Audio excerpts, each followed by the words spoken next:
Yeah. I shut this off. You are on camera now. That's right. It's like looking at you. See, okay. Welcome everybody. First of all, just because there are now new people here, there might be a couple more stragglers coming in. But I just want to make sure that everyone's fine about being on the World Wide Web. We have no issues. Good, excellent. Okay, now, before we begin in earnest, I hope that everybody has got, anybody who's part of the PhD research group, which is us, which is this group here, including you, gets a free copy of our new journal. It's a thesis. Voila. Ta-da.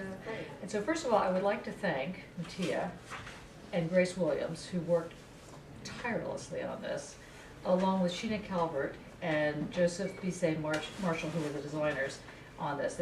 They worked, when I say tirelessly, I am not joking you. I'm joking you? No, kidding you. It is quite a feat, and I think very beautiful. So I'm hoping that you enjoy it. We're going to have a second volume out next month, which is basically going to be the proceedings of the photography things that we did, the What is Photography. If anybody has a already finished piece that doesn't need a lot of work, and you want to have it, and you think it'll deal with the question of photography and the new materialities that we've been dealing with this whole last year, you are more than welcome to send it to Mattia.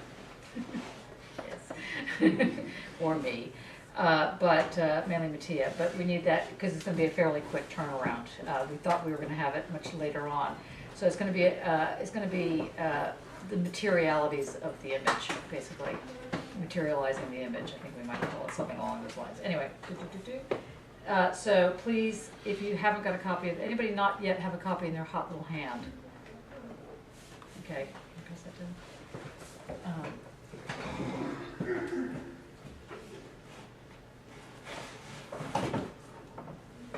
Anybody else? Do you have one? Do you have one? Oh, you have one, yeah. Oscar, you Okay, voila. Okay, that's the first thing. Second thing is I'd like to announce that, does anybody know who got the prize in physics, the Nobel Prize in Physics?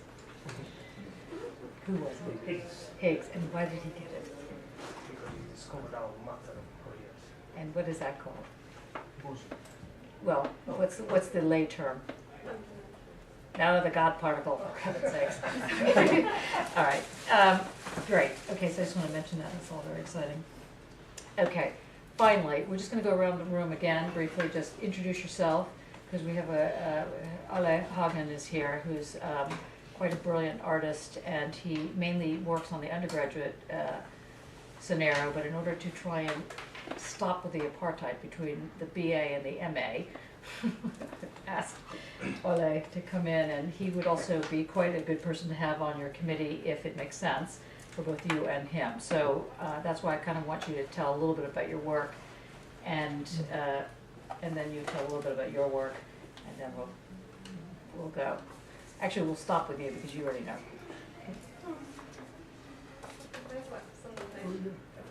Wait, never mind. Start. Say your name. Say your name. Say your name. My name is Mattia. I'm a second year PhD student. My work at the moment concentrates on something I'm retired on: the image of time, heterogeneity and irreversibility in the making of sense. I am working through a number of problems in physics and complexity theory to approach the making of sense in art in a way that is not confined to the sensual only, but as a continuum of matter and meaning and semantics. Great. Louder. Lauren, what's your surname? Good. Good. With an A. Just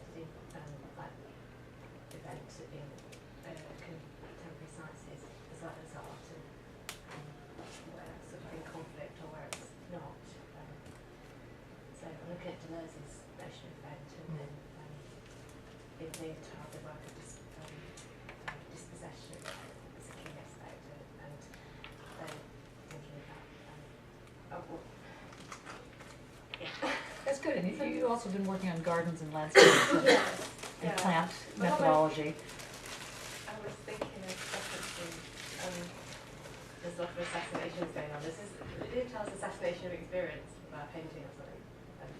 The assassination of time. And I thought, what we're going to do? The assassination of insistence. Soporific garden environs. Ferrets as art. That's fantastic. That's my practice base. That's excellent. Say that again. What's the title of that? Well, it's immersivity brackets. I'm not sure about. Just repeat it. That's all. The assassination of insistence via soporific garden environs. Ferrets as art. But insistence was something like in my MA. I was looking at articles. I think sort of what came out of that was this sort of saying, well, he didn't get it out of representation because it remained this insistence. So the insistence of representation. So that's why the assassination of insistence. Great. Thank you. My name's Jacqueline. I Kayla. submitted. Taylor. Yes. Check in I on you. submitted my PhD in July, Oh, really? and my thesis looked at a strand of what you could say post-structuralist philosophy or linguistics called equicho-feminine, which looked at the feminine as a linguistic and psychoanalytical position in relation to abstract painting, and proposed a theory and practice which reconceptualises abstract painting, not in opposition to modernist structures which are maybe perceived as masculinist or patriarchal, but opening it up and unfolding subjectivity within it, so moving away from representation in abstract painting to becoming and unfolding. So you've already submitted your PhD? Yes, and she's going to have her viva. Pending fibre. Oh, yeah. Do we have a date yet on that? Yes. It's in. I don't want to say the date. 'Cause She's it's not going to too say the much date. pressure. It's in the World Wide Web, right? One day you'll notice I'm not here. That's right. That's right. There should be this little happy puddle or a Big happy class. cloud. That's great. Great. Excellent. Okay, my name is Oscar Paraciego. My work is about the untruthfulness of photography, and now I'm researching new ways to make obvious this handicap through new media, new technologies, and this kind of stuff. Brilliant. Thank you. Very good.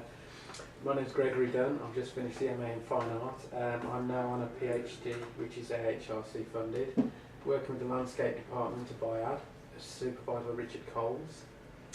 And it's to do with, I'm going to read it out. You're not going to read it. I am. The value of protected landscapes to contemporary society, readings, responses, associated meaning, and the iconography of the Wye Valley area of outstanding natural beauty. That's what. That's But colon. but my title is Feeling for Space, a personal empirical investigation into the historical materiality and geo-emotional personality of the Wye Valley area of outstanding natural beauty, dealing with the picturesque. Okay. That's much But better. is everybody are coming from the sort of fine art? Everybody here is coming from fine art. Okay. Yeah, no, not from MA, the fine art MA, just from the fine art. They're all fine art Yeah, here. yeah. Some people have done their That's MAs fine here, art. but not everybody. Oh, wait. Andre. Um, Andre is in fact doing an MA. Okay, I so am. he's the one. hence I'm kind of sitting back here. Maybe you're meant to sit at the table, actually. So she can, I know, it has dust. But you're also doing PhD. Intrapent. I'm not. No, I'm just sitting in on it. So, Oh, you're But just he sitting can in. also do teaching. Okay. so That's good. And he's also on Hopefully the by- HRC. by second passing of the PhD sitting, that will be an easier experience. Yeah, that's what he thinks. So you should be Sorry. at the table. So my name's Andre. I've just started here. I've got a project starting imminently. It's going to be about digital analog crossovers, and that's in its infancy at the moment. So You've done a lot of work with the Library of Birmingham. yes, I've just finished a public commission at the library. So with the move from the old library to the new library, I was mentored by what is now the Wheatley Fellow here, Henry Lecon, who's on his Rhymes with bacon, as he told me. Who's on his way to Boston at this point in time, but that's where I am. That's what I'm doing. Great, thank you. And by the way, Andrew sends his apologies, as does Grace and Samira and Barnaby. That's what we're missing at the moment. There might be somebody else, but I can't remember now. Okay. I'm Dane. I'm Warrello. Warrello is WORRALLO. Lots of doubles there. Sounds like a song. Yeah, it's a song. It's a song. It's Yes. good. Go ahead. Yeah. My research focuses mainly on ideas of uncertainty and strange movements through artistic and science practices in virtual fractal environments.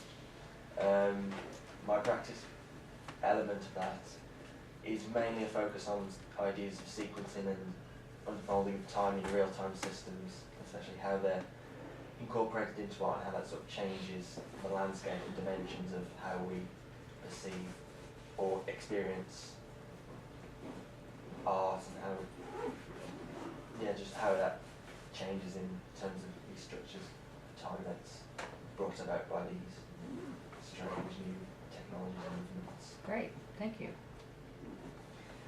My name is Natalia Rozhin, and Actually, you're not in fine art, are you? You're in jewelry. No, I just finished my MA in fashion. Oh, fashion, sorry. I knew it was over Not, there. Natalia. Natalia Rozhin, it's R-O-Z-H and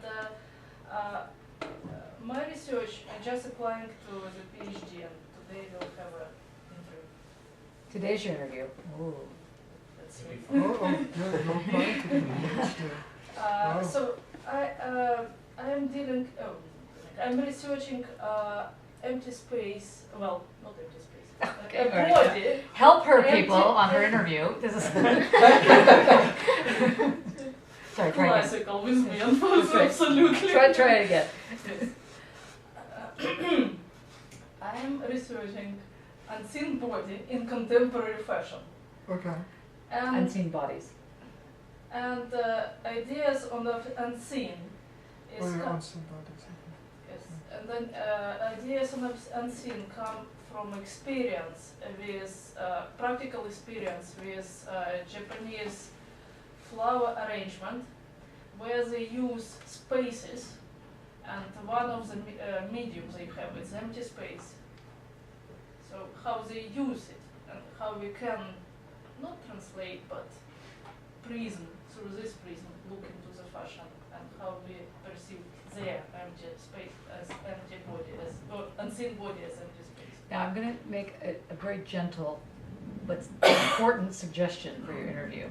When you talk about Japanese flower arrangements, in this world, people don't know what you're talking about. They think you're talking about going and arranging flowers and doing really cute little things, and you're not doing that. You're doing these mad body-shaped fashions that come out of this. So you might want to not even bring in the plant world until the very end of the interview. Okay, if they really ask you what are some of the ways, because they won't hear you. They'll hear you as doing kind of touchy-feely I see. things. So knowing that, can you try it again?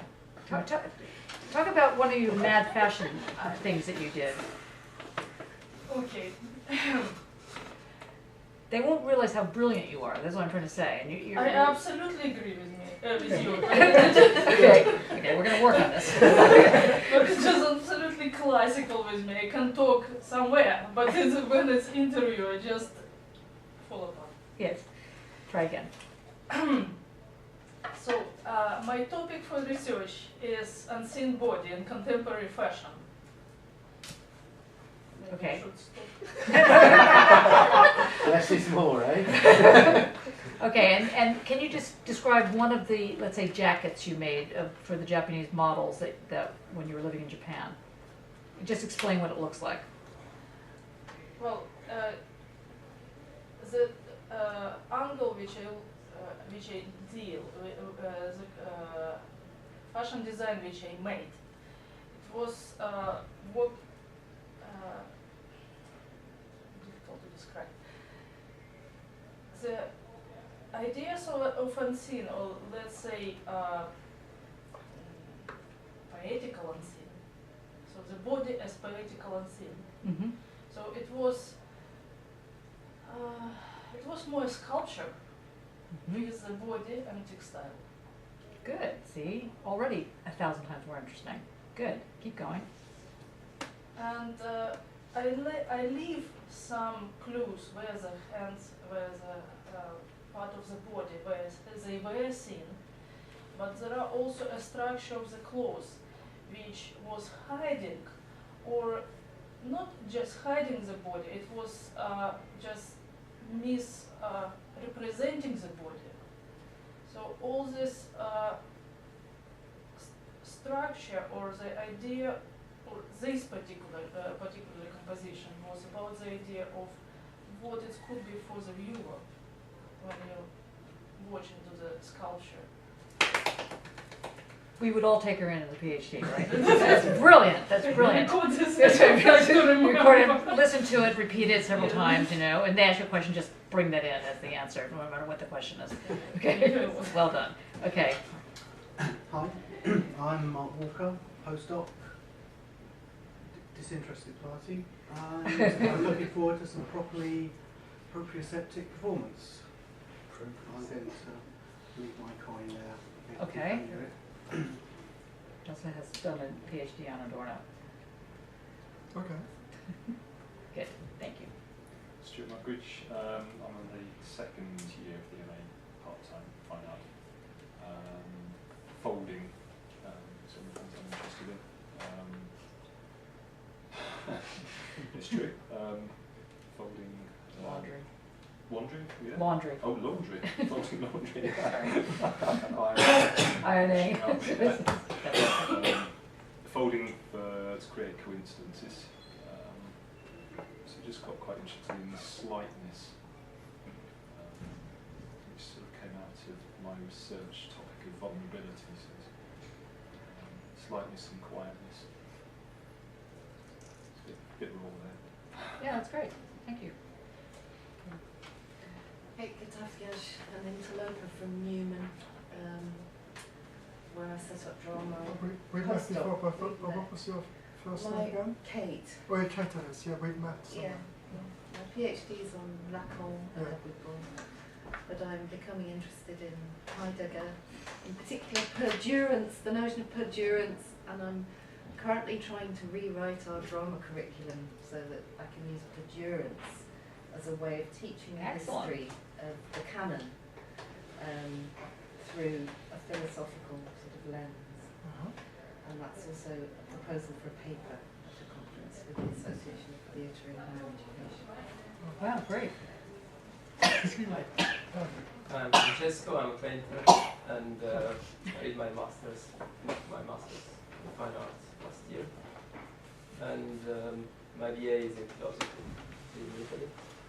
And my last thought about painting is to compare the painter to an observer in an experiment, where the white canvas is the place of the experiment, and the gesture of the painter is how the observer affects the experiment, and the figure is looking for is like the formula is looking for during the experiment.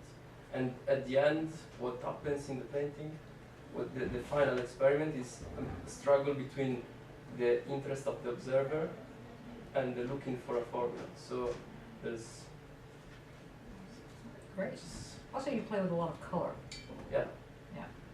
Yeah, this is also, you know, experiment. Mm-hmm. So you need to find many different ways to find out what you kind of looking for. And what, like, say, inspires me to paint is not an image. It's never been like a landscape, a beautiful landscape or a face. It's more of like a sentence that I read, or a concept I understand, and then I kind of have this need of, you know, put some colors on colors. It's like a reaction, like maybe physical, sexual, I don't know, of what I understand, the pleasure I get from understanding the concept. Great. Jacob. Hi. I'm Jacob.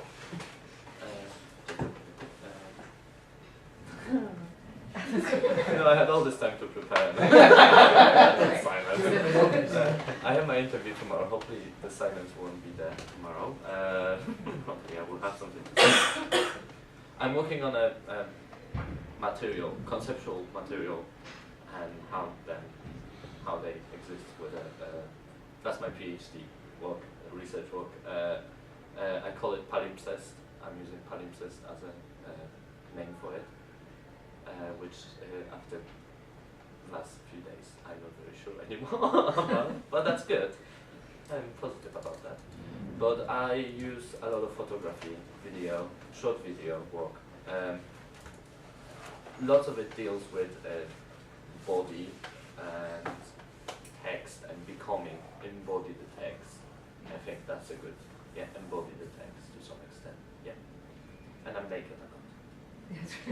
Writes it down. Excellent. It's not to be aware, just in general. Okay. That's right. And Your turn. shall I say something? Yes, please. My name is Ole Haug, and I have been teaching on this course for about 9 years. This course meaning?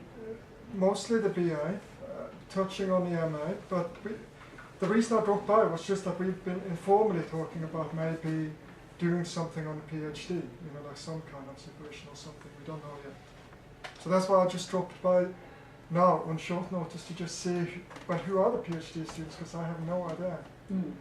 So I have actually got the PhD myself. I did one at Goldsmiths. I graduated in 2005. And so it was one of those practice theory things. But I ended up writing something that wasn't directly related to my practice. Even though you have to argue that. But I used that time to just focus on sort of something I was interested in separately, which was, the PhD was then a kind of comparative philosophy thing between like Buddhist and contemporary Western philosophy. It was divided into 3 sections. So I was talking about first a kind of ontology of transcendence and Derrida and stuff, and the second was kind of Deleuze and ontology of immanence, and then there was the kind of ethics of Spinoza or something. At the end, it looked a little like that, some kind of Buddhist equivalence. So it had, loosely then it has something to do with consciousness and consciousness studies and so on as well. So since then, I haven't gone to a lot of conferences or anything, but I've gone to some conference, delivered some papers at the sort of consciousness conference, and also I did a paper for a kind of art and science type conference. Though my practice is not very art and science, it's very kind of intuitive and theatrical. And But you had a word for that, starts with an F. Did I? Yeah, preparatory. Yeah, I said that earlier. I find myself put a little on the spot now in terms of sound biting my practice. So, I'd have to. The main work is kind of video, and it's a sort of theatre in a sense, happening, constructed in space, and it's often I guess, about a kind of mental world, or how those things can have a kind of physical form. But I do all the stuff that is. Like what? Well, I do these drawings at the moment. It's kind of like borderline outsider art or something. I don't know how to define it. It's quite humorous and playful, and not very conceptually formulated. As that. Great. Okay, any questions, Ole? No questions. Any questions for anybody? And we'll begin our analysis. No, you're welcome. Good. Good. So, do you want to stay for a little while? I'll stay a little while, not They all say very that. long. Never escape. I just came to see who. I know. Yeah, Can you see here? Yes and no. Oh, yes and I need no. a plug. Oh, I need a plug. Another thing. Okay, there's a plug here. Yep.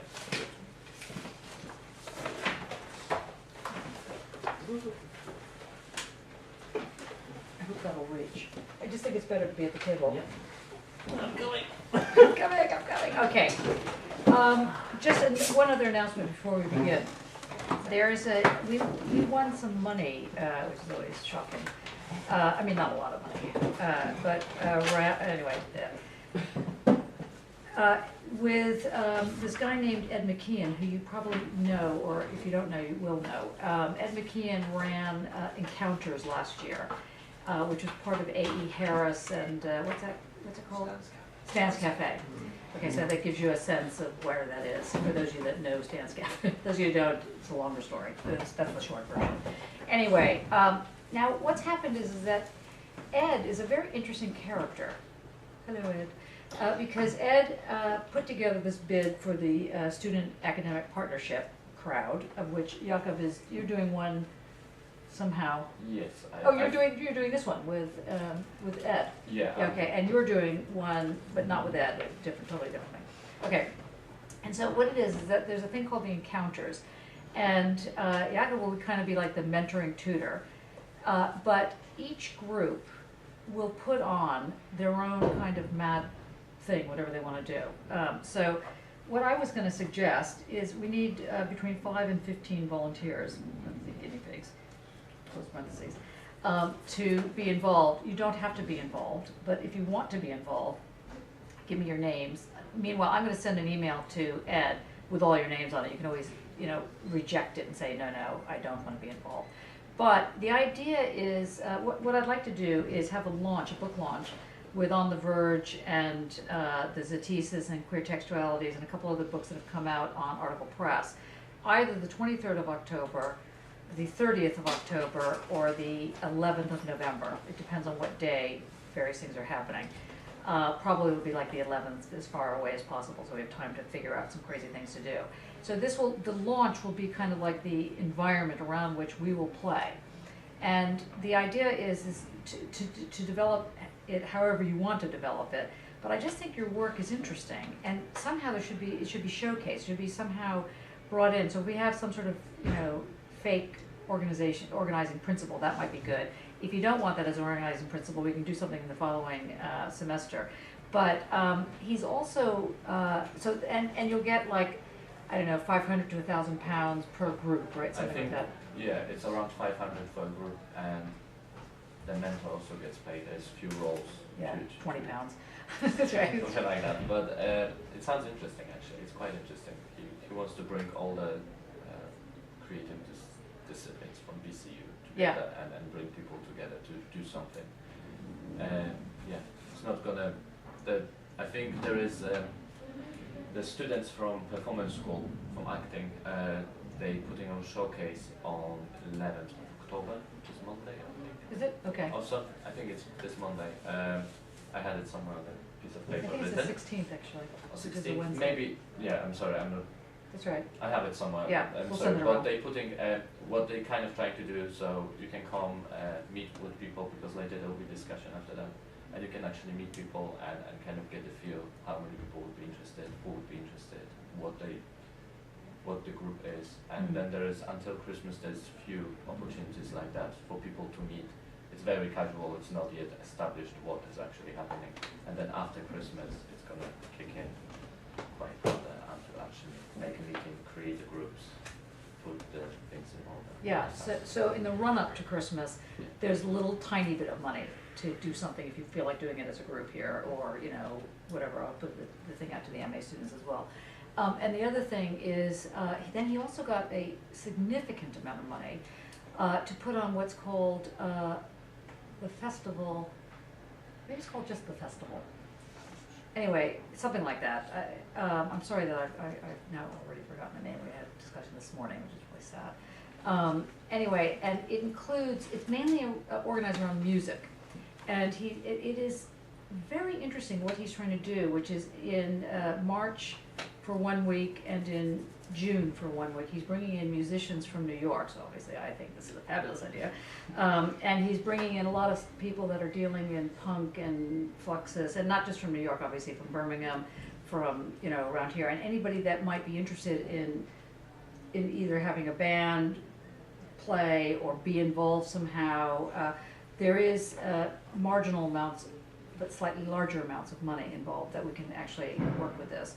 And I think it'd be just fantastic. So I figure we get in on the encounter side of it, and then we move into this festival thing, which is basically called Downtown New York, is the subtitle of the festival things, just so you know. So if you start hearing this thing called Downtown New York, you'll know what it is.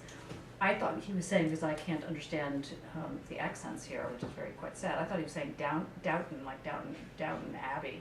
I was thinking, wow, why are we doing this upstairs downstairs thing? It's so bizarre, you know. And New Yorkers would never have an understanding of this, you know. Anyway, so we got past that.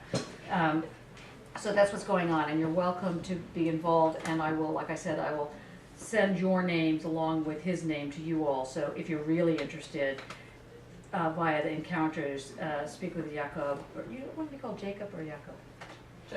Jacob. Talk to Jacob, and then.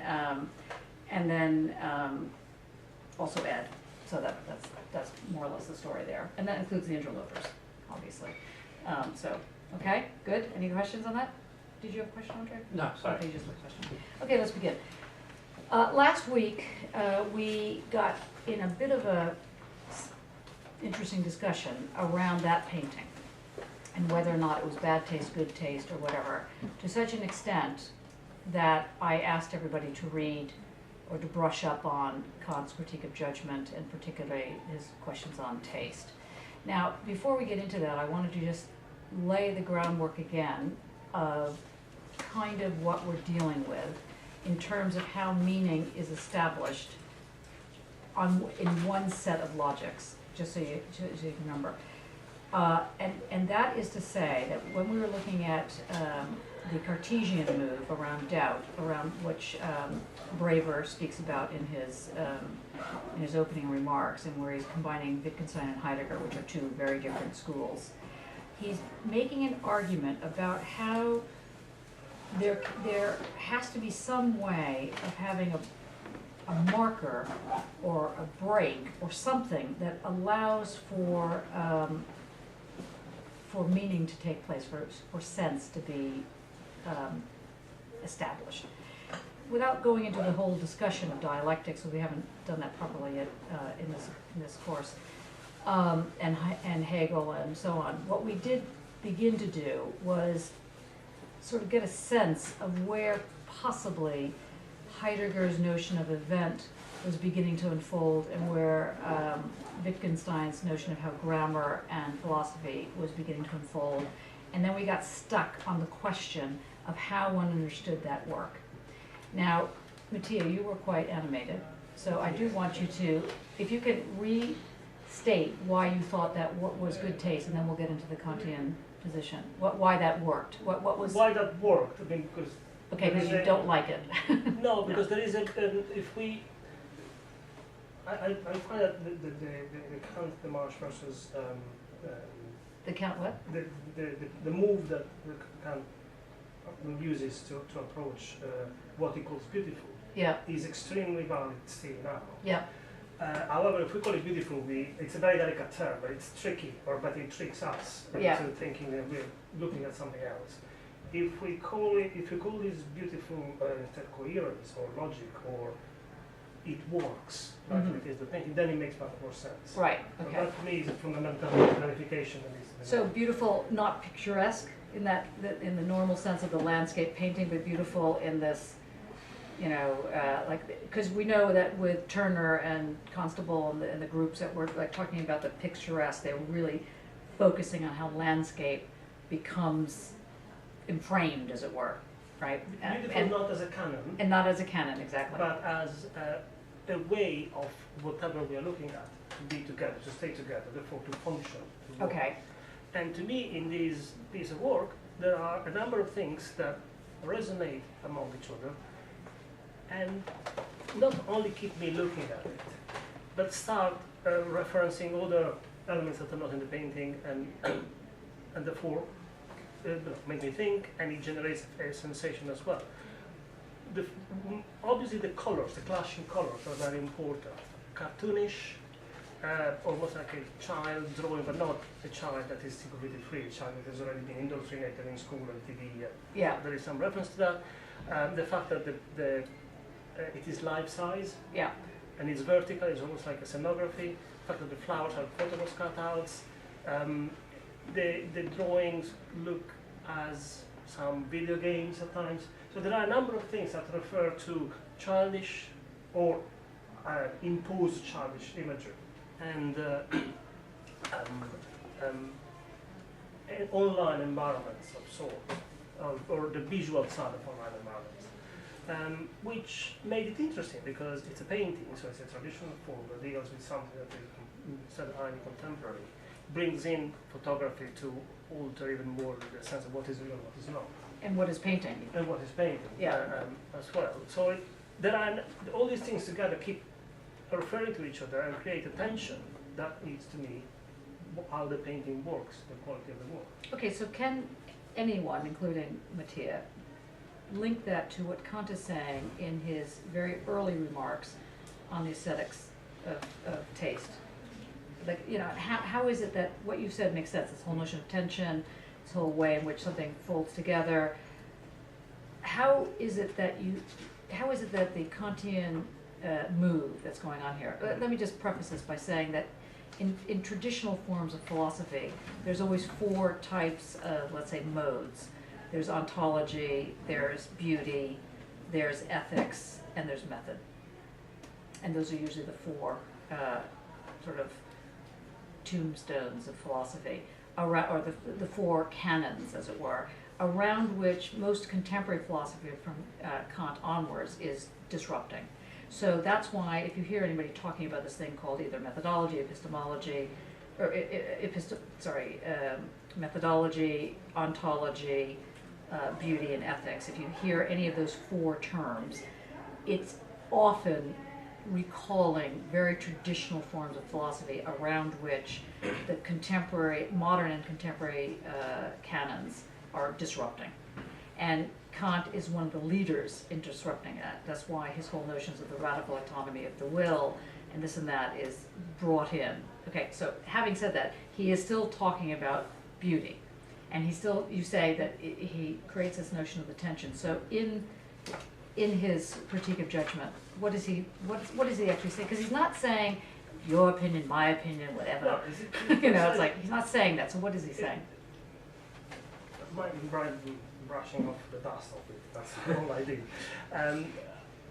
Is looking at the notion of beauty as something that is the most important part of it. Is that is not a passage of knowledge from the object to the subject. Okay, that's very important. Yeah. So it is without. Which we'll get into the notion of A passage, B object, and C subject. Okay, but yes. But it is all within the subject. And yet it's not an opinion. Right, and what is the subject here? In a sort of short form. I'm sorry to put you on the spot like this. Well, the subject, but he speaks about the individual, and actually in this case he specifically speaks about humans. Yeah. But subject doesn't mean topic. No, topic as person. Yes, exactly. So just so we're clarifying. So when we use the word, when we meaning Mattia, Emmanuel, and Johnny use the word subject, it's not topic in the sense that it's something else. No, it's the individual, the person. The self. The self. Okay, good. So now we can add Jacqueline to the list here before. Take on now. Do you want to continue? It's like hot potato. So I'm not going to claim to know. Okay. Loads about. But Mark, you know a lot about Kant. Can you jump in on this? First of all, that's not beautiful. I like it. Yeah. Charm, good, but not beautiful. Beautiful is a universal ought, as it were. It demands universal sense in the sense that everyone ought to agree with this beautiful, whatever it is.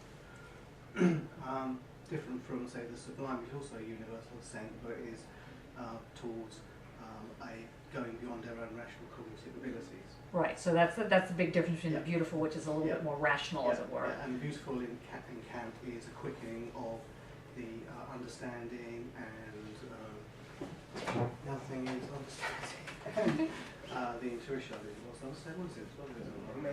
Imagination. Imagination, that's it, sorry. Where do these words go when you don't? So they just fly away. So how does he then develop the notion of taste? Through an idea of a communal common sense, Okay. which is an aesthetic common sense, and leads on to wonder how, you know, Lyotard extrapolates on these ideas of common sense as a common sense, which is like common sense of the people, which is like they call it a common sense logicus or something, which is a different kind of thing.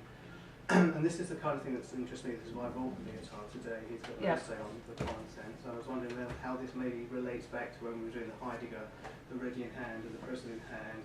Whether, you know, is the ready in hand a kind of common sense understanding? You know, these questions. You know, everyone can say no, and argue. No, I think that's right. This is my system of, you know, grinding things against each other and seeing how I can progress through this understanding. So if we just circle back slightly more, a little bit more. So going back to the Kantian move, on the one hand we have this universal notion of the beautiful. On the other hand we have, which is more or less coming out of a reasoned thing, where reason is a very wide palette with the notion of, because it doesn't mean rationality. It's reason that includes passion. So it's a very specific kind of reason in that sense, or it's a very different kind of reason than the sort of the Western Cartesian version. Disinterested. It's a disinterested, yes. Aesthetic understanding without design. Although it can be, it says a footnote, it can be followed up with wild interest or disinterested. Yes. Wildly disinterested. Can be followed up by wild interest. Yeah. Yes. Right. Yeah. Yes. That's right. So you have this thing, the beautiful. Then you have this thing called the sublime, which is this overtaking, which we'll get into in a much bigger way because it's such a complex topic. Where does taste fit into this? Mark threw on the table common sense. Anybody else want to? Yeah, great. The word agreeable. Does this come into this at all? Agreeable when you say common sense? But if I say to you, agree? well, I really love that because this speaks to me. This is my taste. I think this is quite a good painting or whatever. I say something like that. Or, you know, often you're in galleries or even when we go to the shows and people go, I like this, I don't like that, I like this. It has nothing to do with the paintings. It's all about this sort of very narrow sense of how one understands taste, which is connecting with opinion. Two things. No, it's not about the agreeable. Actually, Kant very clearly says it's not the agreeable, because agreeable is something that remains only the realm of the senses and can be judged differently by person's person, obviously. What he refers to, it becomes very, very subtle, if I understood correctly what he was saying, is the effect that the representation of the object, not the object, the representation of the object, has on the faculty of imagination. So it's all already inside the subject, inside of the self. And that is taken as universal. It works. Say it again, because I'm not sure if everybody heard that. Say it again. Is What is this thing that becomes universal to the self? The representation of the object has an effect on the faculty of imagination, which then deals with Step one. Step one. And this relationship between the representation of the object, we could call it the image, but it is a delicate passage of it, and the faculty of imagination, these, which is seen as beautiful, or gives a feeling of pleasure, is taken as universal. Okay, so stop right there. So the notion, yeah, exactly. So the notion of beautiful is linked to the notion of pleasure, which is very important. And the second thing, now that can be anybody's pleasure, can be, you know, one man's meat is another man's poison, or whatever that expression is. But this pleasure finds its universality, which what we mean by universal is what? What does universal mean? That's right. Exactly. No, it just because we're just throwing these terms around, I want to make sure people are at least at a very entry level of universal. Well, it's valid across the board for everybody everywhere. It's true no matter where you're standing. Right, basically. That's what universal tends to mean in a very shorthanded way. Obviously, there's a lot of problems with that, but you know, that's the short version. Okay, now, in a universal sense, so it's true no matter where you are, this thing called beautiful is true if you're in the Sub-Sahara, or if you're in the Republican Party, or wherever, you know, it is true. It's true, it's beautiful, this is the universal, doesn't matter where you're standing. Now, then you're saying that it's linked to this question of the pleasure, and this question of the representation. Now, you said that the representation sort of gets imprinted on the intake, somehow, on the faculties of imagination. So that's the first process, as it were, and that inaugurates taste. Is that what you're saying? Or is that what you're saying Kant is saying? I'm saying that that's what he's saying. And Can then you tell me what page, where is he saying that? it is. Okay. It is in the second and third movement or moment of the Art of Beautiful. Yeah. Good. Where he speaks, first he speaks about beauty being without object, Mhm. if I find here it is. Then, so he speaks about it in terms of quality. And then he goes into it in the second moment of the judgment of taste, according to quantity, when he describes how it is universal. And then the part that is most important to me is the third one, regarding finality, which I wish I had the time to read twice because it's extremely, it actually applies very much to my research. And it's a bit of a long description, but after saying that beauty is not a knowledge that brings the qualities of the object into the subject for itself, and after that having that it is play between the representation of the object and the imagination, Kant goes back to make something that looks like a very plain distinction between the beautiful and what is good. The good is economical because it has an end, a telos, a target, a purpose to reach. So obviously something can be good in order to get the other thing. Aspirin is good because health is my goal, and I can get it, that's maybe the cold. The beautiful does not apply to this economy, or better, and this is where finality comes in and becomes interesting. This is not Kant, this is what I would say, it is uneconomical. Oh, don't go up. Okay, Say. beautiful is As transcendental. fabulous as it is, you know. It is transcendental. In other words, the equivalent of the concept of the good, the target, is not there, but we act as if. It is a truncated pyramid. The last ultimate goal is absent, but it works for all of us as if it were present. So the finality or the cause, the causa finalis of the beautiful object is once again in the sensation, in the play between the representation, imagination, and the intellect. So how is it that the beautiful escape, and I want other people to join in here so that you're not actually giving the lecture, but how is it, do you think, relying on Kant and showing where you find this in Kant, how is it that the beautiful is able to escape?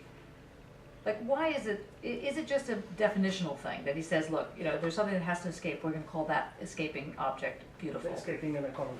That escaping economy, we're going to call it beautiful. Or is the beautiful an entity, entity is wrong, I think economy is the right word, but I'm just saying that whereas good doesn't escape, good doesn't escape because it's linked to a telos, the beautiful does escape, in part because that's what makes it beautiful. The beautiful is escaping. It's able to escape. But he says in the first moment that... but you have to be careful because otherwise it's circular. You know, the say beautiful, yes, go on. Beautiful is not related with interest. Right, okay. So you have to avoid personal interest, subjective stuff. So something that is more than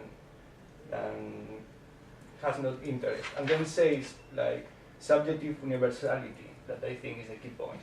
It's something that is what page are you subjective, and I think it's almost a little bit after this definition of taste. Okay. It says that beautiful is free because it's not attached to any interest. So because of that, it's more valuable. Okay, so in a certain sense, so the beautiful at the moment, what we got on the table here is that the beautiful enables certain things to happen. Right, it enables freedom. It enables this thing because it's not attached to interest. But what creates this thing called beautiful that is so universal for either the Republicans, Labor Party, people in the Sub-Sahara? What allows for this complete universality? The fact. What did you say? I have no idea. You have no idea. Well, I haven't read this for a while either, but I mean, is there a question about the universality of the sense faculties? If the, does that Good. kind of come into it? That's the kind of question maybe then. So everybody has a universal relationship to their Well, if smell. it's disinterested in it, it can be the same for everybody. Does that mean that somehow the operation of the sense faculties is somehow, it has to be universal? It has to have certain set criteria? Is that the case? Is it the kind of science of that? Is it freedom? Because he's joining the practical reason with the critical, presumably purely in the judgment there. So we have to have this kind of free relationship with the beautiful object. Right. Okay. And footnote to the interest, it is disinterested, not uninterested. Just to make sure that that it's unprejudicial as opposed to uninterested. Yeah, that's a very important Well, point. when we mention freedom, it's a very delicate point, because in the practical reason critique, one of the four, this is just high school level. So Good God, did anybody read for today? I'm just kidding. High school. One of the four principles of the law is that it should be autonomous, which means that one should not feel the law as coming on him or her from outside as an imposition, but should feel that the law is, the one feels that the law is right. So does it come from out of the noumenal realm or something like this? Well, this is what it says that No, I'm just asking this question. Yes. I got interested in a priori and a posteriori, which might link to what Can I you're just saying. finish this? with Hold that thought. Yeah. Finish his Now, thought. this flattening of the self and the law returns here in the flattening of causality, or the object the object of the beautiful judgment has got no purpose, is not for a good, is devoid of any interest, is not a pleasant or agreeable because it's not on the senses only. It is, and he says it directly, it is a noise of contemplation. What happens here is that the old economy that would go from self to a reality, between quotations, is flattened onto what happens in the game between senses and imagination. Okay. I found that, to me, that speaks a lot to what I When you say flattened, you mean it's like collapsed. compressed. It's The distance integrated. is Yeah. no longer there. Right. And somehow, since we got to it, speaking of Descartes last time, the backward cycling of doubt is not very far from this. Right. Well, in fact, let's leave doubt out on the table yet, because I just want to make sure if we mention the word doubt, which you now mentioned, that you do not connect it with doubting Thomas. You don't connect it with not being certain. You don't connect it with this form of doubt. It's a different form of doubt, which we'll rehearse in a moment. But Kate. I'm just wondering if a priori, which is you're comparing something with your other previous experience, and a posteriori, which is you're just having the experience. So it's the combination of sensation and sort of pattern that it's a kind of, so beauty's about a sort of resonance between those two things. The past and the present kind of combining to resonate. But here's a different form of time. You're bringing in a question of time here. Yeah. And universality, the whole point of universality is that it is able to transcend time. Yeah. So don't do that yet. Okay. Just hang on to that. That's complicated. There's a wrinkle in this, which is a very important wrinkle, but it's not one. I think we all have to be at least at the same place on understanding this question of taste versus beautiful versus image and so on. So, Greg, what were you going to say? Well, isn't it mentioned here about the actual word taste? Yes. Where are you? 165. What section? Well, I don't know. Okay. It's all right. electronic. It's always different than the print version. Things like that. But can I just read this out? Yeah, go ahead. Just because it might go on. It seems that this. It's about a priori in the grounds of proof. It seems that this is one of the chief causes of account of which this faculty of aesthetic judging has been given the very name of taste. For someone that may list all the ingredients of a dish for me and remark about each one that is otherwise agreeable to me, and moreover even rightly praise the healthiness of this food, yet I am deaf to all these grounds. I try the dish with my tongue and my palate, and on that basis, not on the basis of general principles, do I make my judgment. Good. And how do you, That's what do you mean by this then? I mean, what do you think sort of Emmanuel taste means or- by this? That's the taste. Yeah, that's the Sorry? taste bit, yeah. And so Yeah. how does that differ from saying, I like that, I don't like this, I like that? Why is it that there's something going on about this question of taste, and then we'll move on to the groundless grounds thing, but there's something going on with this question of taste that is more robust, let's say, than just an opinion. Because it's embodied. And why does that matter for art, for what Kant is saying? Why does it matter that the embodied body is brought to the table on this question? Because you say it is about the taste, yeah. We are talking taste, which is also taste, not just good taste as in looks good. So what can you develop that? Can you develop this argument between the taste that is not an opinion, or it's not located, its value is not located in the fact that you think this way and someone else thinks somewhere else? It's universal, but it's very individual, extremely individual. Is that what you say? No. No. Okay, but it's a good try. Would it be, though, it does say, I mean, it keeps repeating that it is a subjective judgment that is universal. Okay, so in that sense, right. So it might seem to be a contradiction there, but it's not a contradiction because it's transcendental. That is what the game happens between, as you said before, the certainty and the universality of the senses and the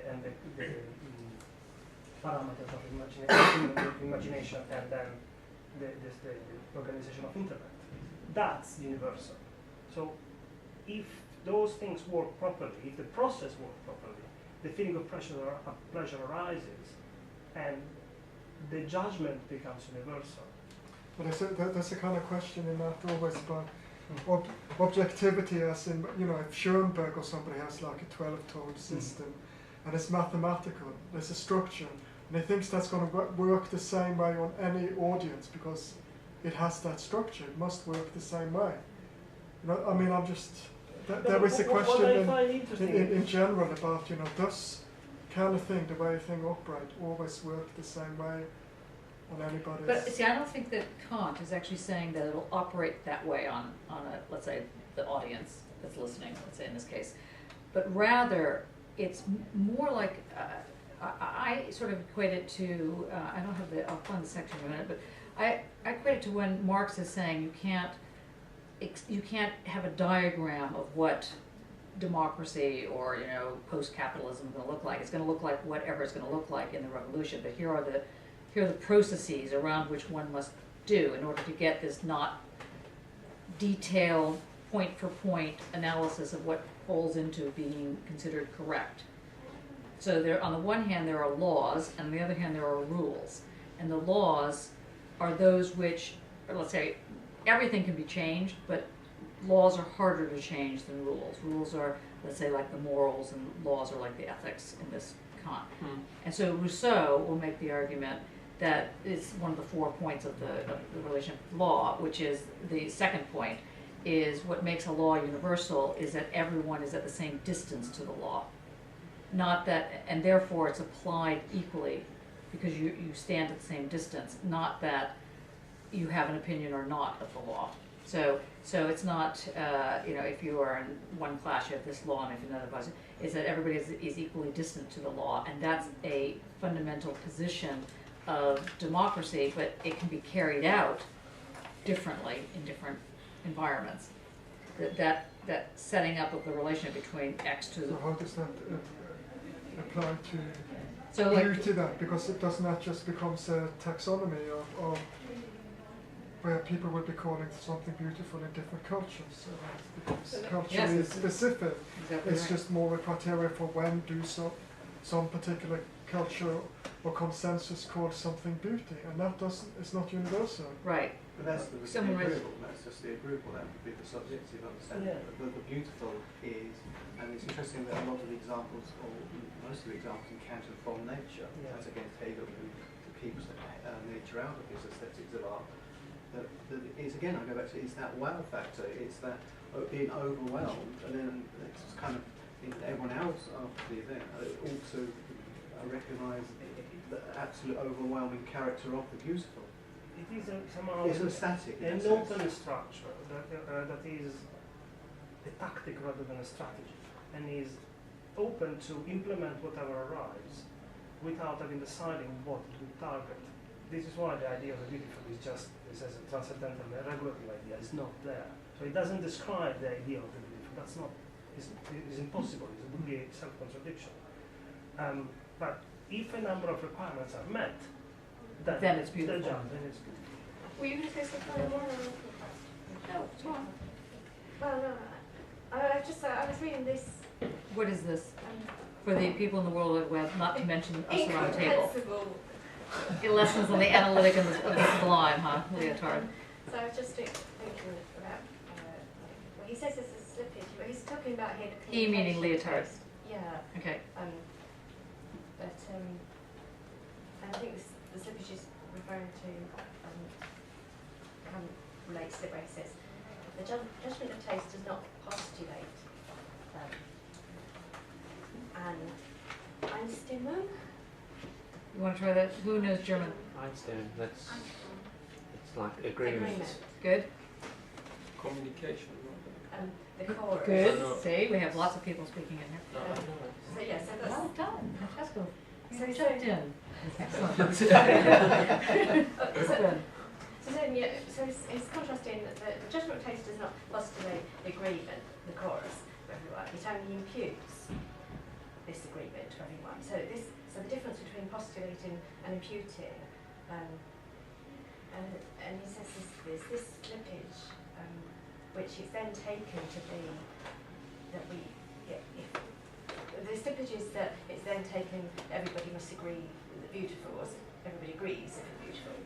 Whereas he's saying actually it's not the case. It's like it's only the judgment of taste imputes this agreement to everyone. Okay, warm. Yeah, that's good. It's warm. If you put it perhaps on a spiritual plane, would the beautiful be just blindingly white light or something like this? Or do you understand? And why do you say that? Because that's right. But It just came to me, and I Okay. thought of that. As a white flash. That sounds more like the sublime or something. No, because sublime has a cognitive element, which is, well, there's two sublimes in Kant, mathematical and the dynamic, and the one with the cognitive element, it really does relate to us as individuals, being able to speculate on numbers and the greatest and stuff, and being able to go beyond that and then reflecting that back on our own greatness, as it were. I think that's badly put, but that is. That's right. Stuart? Is it because you're peeling the concept away from it? So like the white light is the ultimate, you would struggle to attach concept to that. So But why wouldn't it be a black light? Or why wouldn't it be a black hole, let's say? Well, Why white as opposed to, I mean, you're right. Yeah. I mean, so the question is, it's the peeling away. Red or green or. Yeah, it's the peeling away of something, right? But that's precisely why I thought that is the collapsing, the peeling away. There is no interest. There is no concept that introduces an economy of being good, a moral economy or a material economy. There is no pleasure of the senses per se. Say, oh, this is nice, I'm warm, I stay here. Not that either.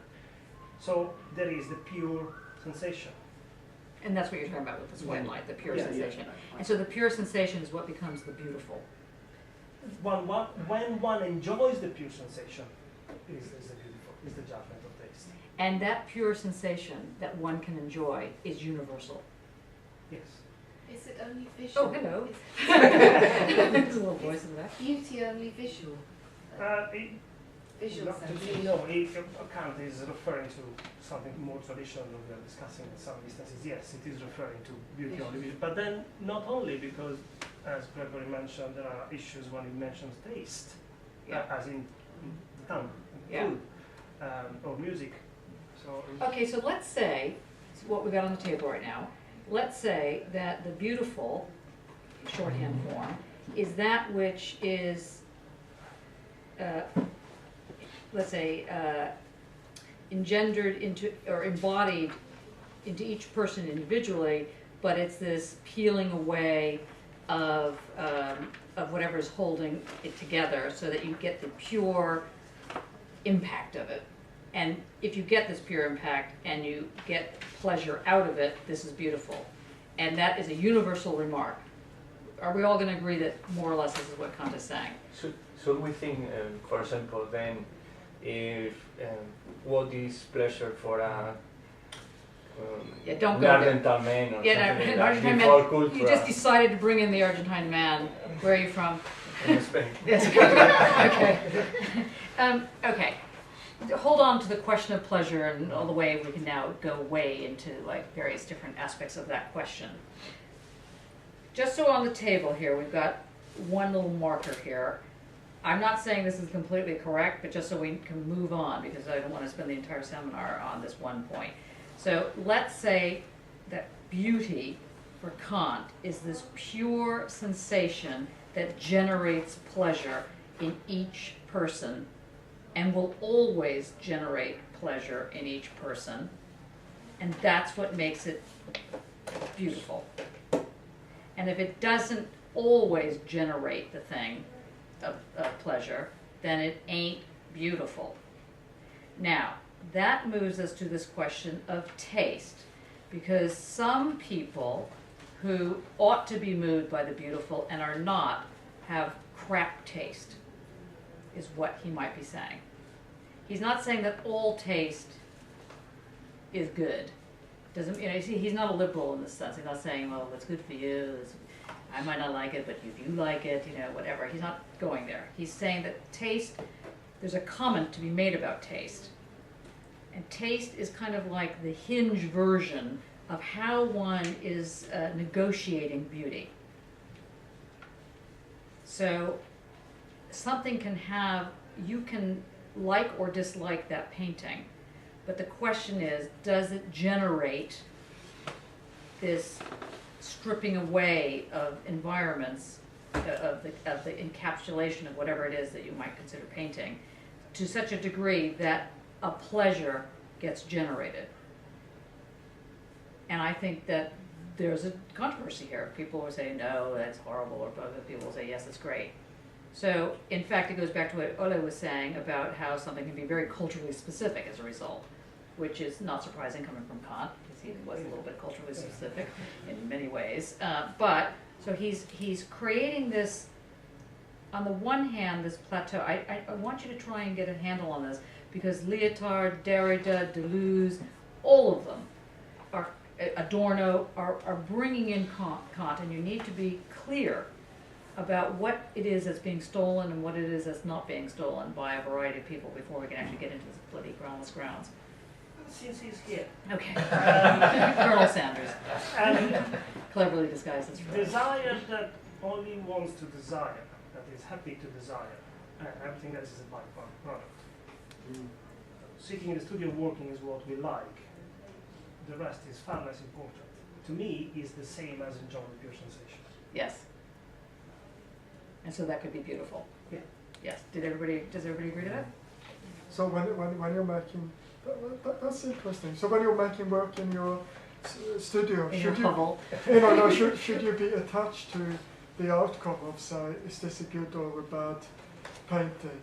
I mean, if that beauty is in the process that you say, the beauty is in the process. then yes. it shouldn't matter really. Like in the end, you think you've done a successful work or you haven't. Very often, the result is not compared to the amount of pleasure that goes into the making. Absolutely. And then sometimes it is, and there is a lot of wasting in the making. Okay, so let's say that the artist who's involved with the making is going through this notion of the beautiful, the sublime, or whatever that's just happening to the artist. Now, the thing that is being made then has its next life. It goes and it travels around, it goes into a gallery, it goes on the floor, wherever it goes, it's somewhere. How does one then understand that as being either beautiful, not beautiful, from the Kantian move, not from postmodernism, okay, because you know postmodernism is very, very different. From the Kantian move, how does the artist may have a tremendous amount of joy and then produce something that is just crap, nobody likes it, but the artist loves it. again, we get into the Freudian, you Or the know. artist doesn't like it, but he liked making it. Or, yeah, exactly, yeah, also that. To Okay. identify voice object for his subject. This case. What was it, say that again? Well, the artist creates and he gets pleasure from creating, and the final piece, let's say, it's less than fulfilling. But the process would be the object for artists, Yeah. and artist would be subject in this case. Right. That's how we need to look at that. Good. For the person who sees us in the gallery, the object is the final piece, and they're the subject for the object. Excellent. And Want to then- say it again, just so people get there, because that was very good. So, we need to identify in a process what is subject, what is object, because that's how we look, that's how Kant looks at the beauty, isn't he? From subject sees the object, and he unpeels, as you said, unpeels beauty, and it speaks to him, so he can go to the beautiful in some way. Yes, him or her. Yeah, rather. him or her, yeah. The subject. Yeah, the subject, It. yeah. It. So if we identify that, so for an artist might be the process that is an object for him to achieve. So in that sense, But there is where does taste come in? We're so warm. I feel we're almost there. Pleasure Yes. involved in making isn't translatable to an audience when it becomes an object, so surely that's when taste yeah, but making can is be involved. object. But it's not necessarily So- translatable, because when you make something and you think it's, you feel But is there's a it never translate? They would always say that this is a romantic idea to say that intentionality could actually be visible, or the pleasure that someone's had in the making could be visible in the object. Is that always, we're finished, that's only romantic, or that? That's a I very think good. it shifts when something happens. Right, the object. I'm thinking, I don't know if you have seen it, at Grand Union there is a show of an artist at the moment. I saw it on Saturday. Who is it? Who is it? Okay, never mind. He's a local artist who looks like an outsider artist. He masters painting and visual extremely well, across a number of styles, and has painted his parents throughout his life, way into the We were talking about this last time. and it's very, very good work. And there it is obvious that he might be on the border of being an official artist or being a bit outsider, maybe some sort of method product, doesn't matter. The paintings that are there, the drawings, the photographs, the composition between drawings and photographs are, following what you just said, a point where his pleasure or his necessity maybe in this case ends, and then bounces back. So it's the moment of understandability that comes back to us, to what Jacob just said, where the process that was the object of his pleasure has produced an object that is then the object of our judgment of taste and pleasure. Mhm. So So we're getting there. We're getting there. We're so close, Yeah, but so far away. But we Yes. can't have accepted that. so I kind of think, so we react to something, to an object, that's the subject react to an object. To some of them we react, to some of them we don't react. That's when we create the taste, isn't it? And that's when it's beautiful.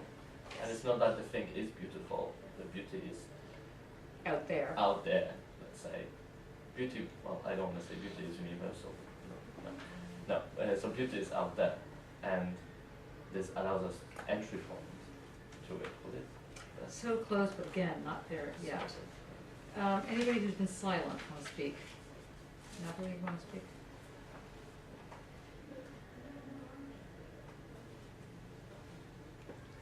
Well, in my case, when it's related to my work, subject and object is, especially if, for example, two people talk about one subject, it's like communal knowledge of the certain subject, which created by two people. So it's not a solid thing, something like combined. So warm again. So let's bring in this word self-reflexive, just so we have it on the table. Or this notion of the reflexive, something coming back onto. So it's not just this one direction of judgment coming out of the eyeballs and looking at something and then coming back. There's some kind of reciprocal mood, yes? No, you don't want to interrupt. No, that's right. Paragraph 17. In what section? Well, they're only in the row, so this is the third moment or the fourth moment. Okay. All the idea of beauty. Mm-hmm. On my edition is page 116, but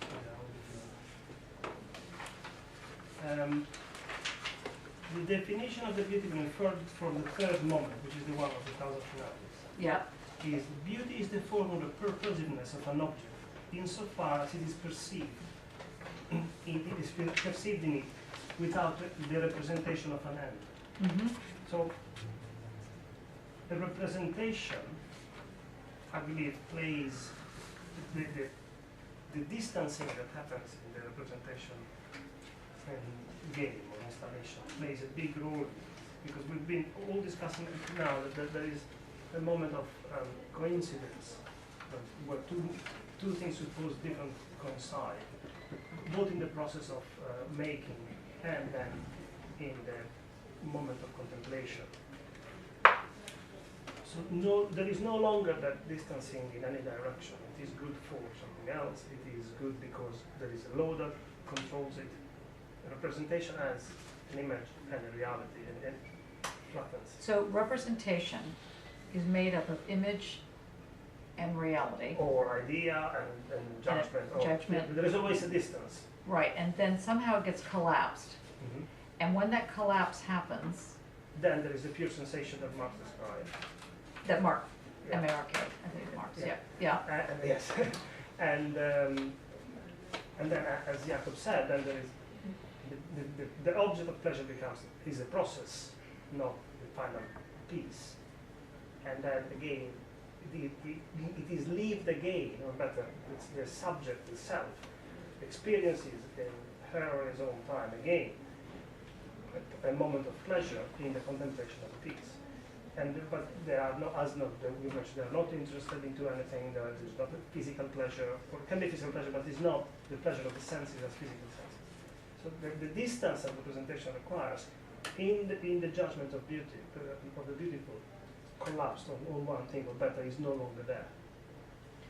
So are people maybe not ask this as a yes, no question. There's a point of distance. There's a thing called distance that's being entered into the equation here that people like Lyotard will start calling an economy.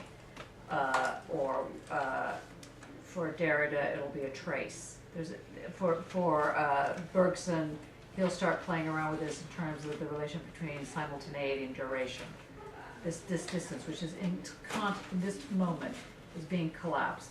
So this question of the self-reflexive unity of something ends up collapsing the distance. So to back up slightly, the notion of representation, or the expression, this thing called representation, that which can recreate something else, implies a distance between this judgment and the viewing and the process, but in Kant, when it becomes universal, that distance gets collapsed. To me, that's my understanding. No, I don't think so, because the quickening within the understanding the imagination means that quality, quantity, relation, modality are always on the move within the thing. If it collapses, then you, I think, maybe find. Yeah, but when I say then you'll the come out distance of that. is collapsing sensitive, is the pure work of all those elements of the process. That is what generates pleasure and is judged beautifully. It is interested without object, without concept, without end. It's not the pleasure as in the pleasurable. So peeling off all those elements leaves only the inner working exposed. I think so. I think if you listen to like musical stuff, it would be like hearing multiple voices within the tone or something, and how they play with each other within the piece. I'm not sorry. It can be like the painting here has a number of elements that compose it, but altogether, what do you? And I'm looking at it, or better, as Kant says, it's a contemplation element that is very important. One is alone with the painting and sheds everything else. allows for all those elements in the painting to start interacting. And I enjoy the fact that they're interacting. I enjoy the fact that they cohere. I enjoy the fact that they generate a sense, not the sense they generate. Maybe Not the specific sense. Not the specific sense, but the fact that they have a sense. This is why the third moment on the causality is the most interesting to me, because it flips what is called causal finalis. It gives a term. The shape that the object is supposed telos. Yeah, the shape that the object is supposed to have, which kind of sort of informs its reason to be what it is turned around or inside out. The object is not supposed to have a shape of any sort. Oh, sorry, it's not supposed to have the shape that the object is supposed to have is unimportant. The fact that it has a shape is what is special. This is what I understand of it. Mm-hmm. And maybe I'm pushing it a bit too far, but I find it very, very interesting. Is this how you could have great art then? Great art would do both of those things. Mm-hmm. Is that right? Well, so yes. it would have, you would be getting those connections. Yes. Mm-hmm. And you would be getting the whole thing. That's what. So you've got something that then becomes great art. You have art. Mm-hmm. That's exactly right. But maybe it's working. But I don't pretend it to be an absolute correct reading. It's what I got No, out of it. other people are challenging rereading it. it very quickly on Monday. It can be compared to the invisible bodies in Wittgenstein as well. Okay, and how can, okay, good transition. And what are these invisible bodies in Wittgenstein? For example, a word has an invisible body that it means like if you use a word in a sentence, it takes part of the sentence as a body in a bigger body. But and at the same time you can put another word instead of this word that doesn't make sense but still occupies this body. So it's an invisible body where a word can be. Okay. And where does Wittgenstein develop that argument? Do you remember? Okay. Do you remember? It's philosophical grammar. Yeah, philosophical grammar. And also in his mathematics role, in his remarks on mathematics. Now, to make clear, so you've heard what he just said, and then we'll make a connection, because then we'll move into the groundless grounds. What Wittgenstein is actually speaking to is the way in which equivalences start to operate. So we've done this before, not this year, but we've done it in the past. So if I say, there's a pattern that's created. So the pattern is, let's say, the pattern means that there's some kind of relationship to a system. The system does not necessarily mean it's a closed system. It's just something that allows for prediction to be part of this environment. That's what makes something a system in this context. So for example, 1, 2, 3, you know the system is base 10. So, because you're hearing it like this, you're just assuming the system I'm talking about is base 10. 1, 2, 3, you know the next number is going to be 4, right? So if I say 1, 2, 3, you're going to fill in 4. If I say 5, 6, 7, you're going to fill in 8. 9, 10, 11, you're going to fill in 12. So you know. Now, we could actually pull up those numbers, 4, 8, and 12, and put in its place lamb, painting, chair. So every time there's something in the 12th moment, we get a chair. And every time we get something in the 4th moment, we get a lamb. And every time we get something in the 8th moment, we get a painting. Now, there's no reason that the lamb, the painting, and the chair take on 4, 8, and 12. But we know that because we have the body of, in this case, an economy, a system, in the sense, a predictable patterning system, we can make those changes. And in fact, that will still continue, it'll still, quote, make sense. It'll make sense because it'll be generating a system around which those patterns are very recognizable. So later on, people in structuralism, a particular, like Leclau, Ernesto Leclau, and Chantal Mouffe in their book called Hegemony and Social Strategy, will develop this argument very clearly around the role of equivalences and denotation and connotation. So what they'll say is something like, if you want to talk about an ideological field that technically doesn't have a rational basis, but it has a reasoned basis, what ends up happening is you can say something like train, people drunk, people with shaved heads and wearing swastikas and the British flag. And what am I describing? I'm talking about a train, a lot of noise, a lot of drunk people, let's say mainly boys, but not necessarily, shaved heads, swastikas, and the flag, and the British flag. Is there anything that brings to mind? People going to another city for a football match. That's right, yeah. Now, there's no real reason, there's no logical reason that what I've just described is actually describing football hooligans. But we know from the way in which a chain of equivalences can be established that that's exactly what I'm describing. So, in this sense, this is where Wittgenstein gets into the question of grammar and how one can, you start understanding how these, let's say, minor systems work, and you then can make changes. So a lot of people who are particularly in painting, but not necessarily, will pull out a color because you can tell, you can go with a pattern and you can pull out a color and in its place put something else. Color, photography, the wrong color, any of this kind of thing, but it's because it's got this generated, some people would say speech act, but it's not necessarily speech, it's this generated entity going on, this game even, then it makes, it quote, makes sense. And once it quote, makes sense, once it is coherently making sense, that for Kant would be considered beautiful. If it doesn't quote, make sense, it would not be beautiful. Now the making sense doesn't mean it's telling a story. It means it's got this pattern that's going on that makes it complete. Not in the sense that it's ended, but in the sense that it is fully becoming what it is. Does that, I'm not sure if that sentence is not making any sense. Like a puzzle. Like a puzzle, yeah. You see, there's no reason to say, 1, 2, 3, 4 coffee, 5, 6, 7 Pepsi Max, and then when eventually we only talk about the coffee and the Pepsi Max, that's what's left of our little game that we're playing because everything else has dropped out. But it'll quote make sense depending on how one has established that trajectory. Dane, what were you going to say? I was just kind of related to ideas of jokes, sense of humour. Yeah.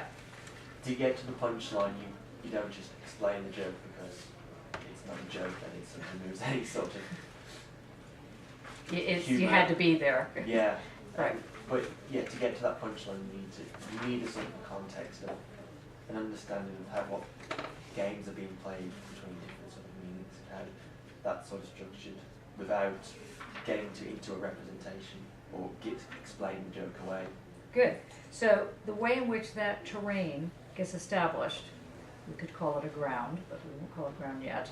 The way in which that terrain gets established, that you can make these predictable shifts and these self-reflective moves would be described by Kant as what? How would you, can you gymnastically think of how this is going in your minds? Can you do the athletics that are required to see what's going on with Kant here? Can you say again? Yeah, so I just said that, you had these systems, 1, 2, 3, 4, tree, 5, 6, 7, 8, I don't know, telephone booth, this kind of thing, whatever. It doesn't matter, whatever comes to your mind, you stick in these things. And so because you know the system of base 10, it's going to create these kind of change of equivalences. On a much more sophisticated level, even still very simplistic, I gave you the hooligan, the football hooligan thing going, we do completely what seem to be completely arbitrary links, and we get something that people could recognize as a football hooligan because we get the pattern. We get how those chains of equivalences are established. Now, how does that comment in any way or not relate to this collapsing of subject-object in order to create a different form of terrain for Kant, which lays the groundwork for not only the will, but lays the groundwork for the beautiful? Did I make myself less clear in my re-explanation or more clear in my re-explanation? I feel like there was no reaction, so I feel like I've made myself less clear. So if the subject understands the, I don't want to say logic, but Yeah, it is a logic, yeah. pattern of an art piece, Right. say, that means this art piece is this subject's taste.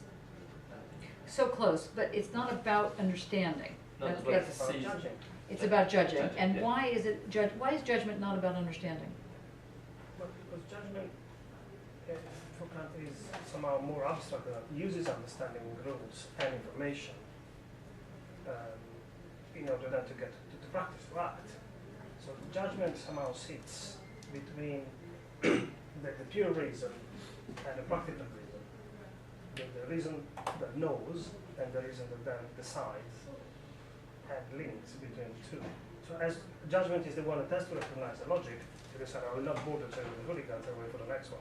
So the key here is the word recognize as opposed to understand. That's very important. So there's a recognition that goes on. But I use it a bit without thinking recognition. It's a very delicate term. I know it is. I would rather say implementing. Implement. Why would you say implementing? Well, because recognition implies that there's an understanding. A recognition. Yeah. I knew something and I find it again and I recognize it was the thing I knew. It's got to do, especially in this case, with innate ideas already imprinted in the mind. The But one is not born with a blank slate. Well, some before Kant is the one that solved the famous blank slate question. Yeah. Yeah. So But he solved it in part by saying there is no such thing as a blank slate.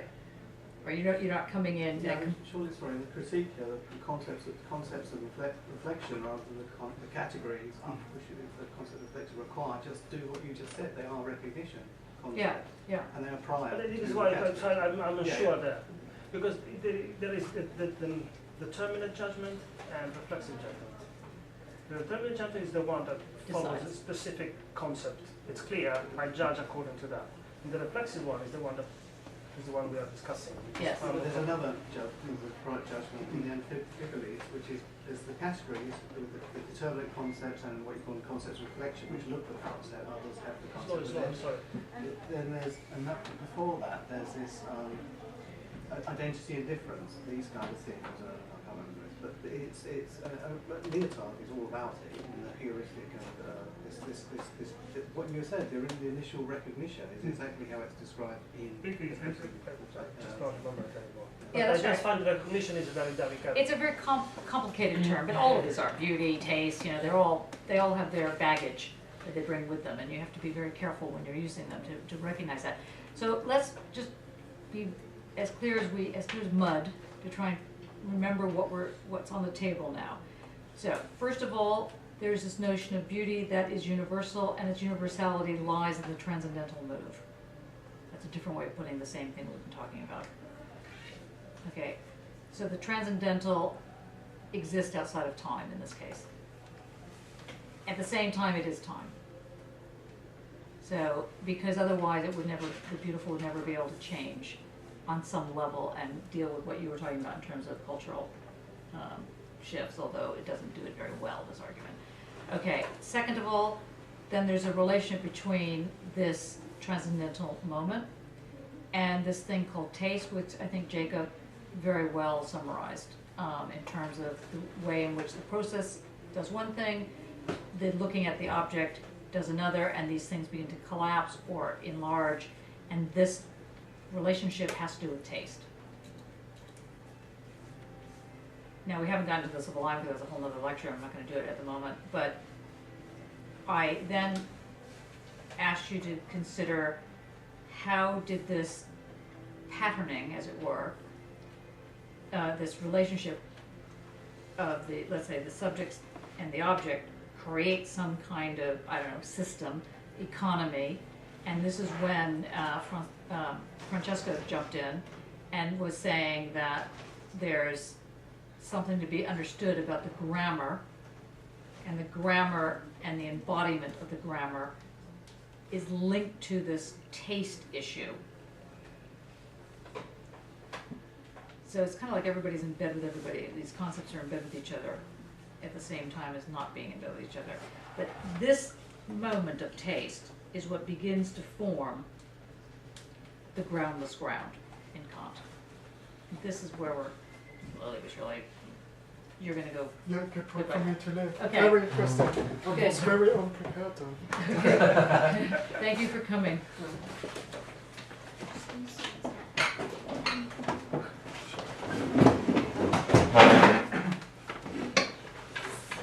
Okay. This is all very complicated.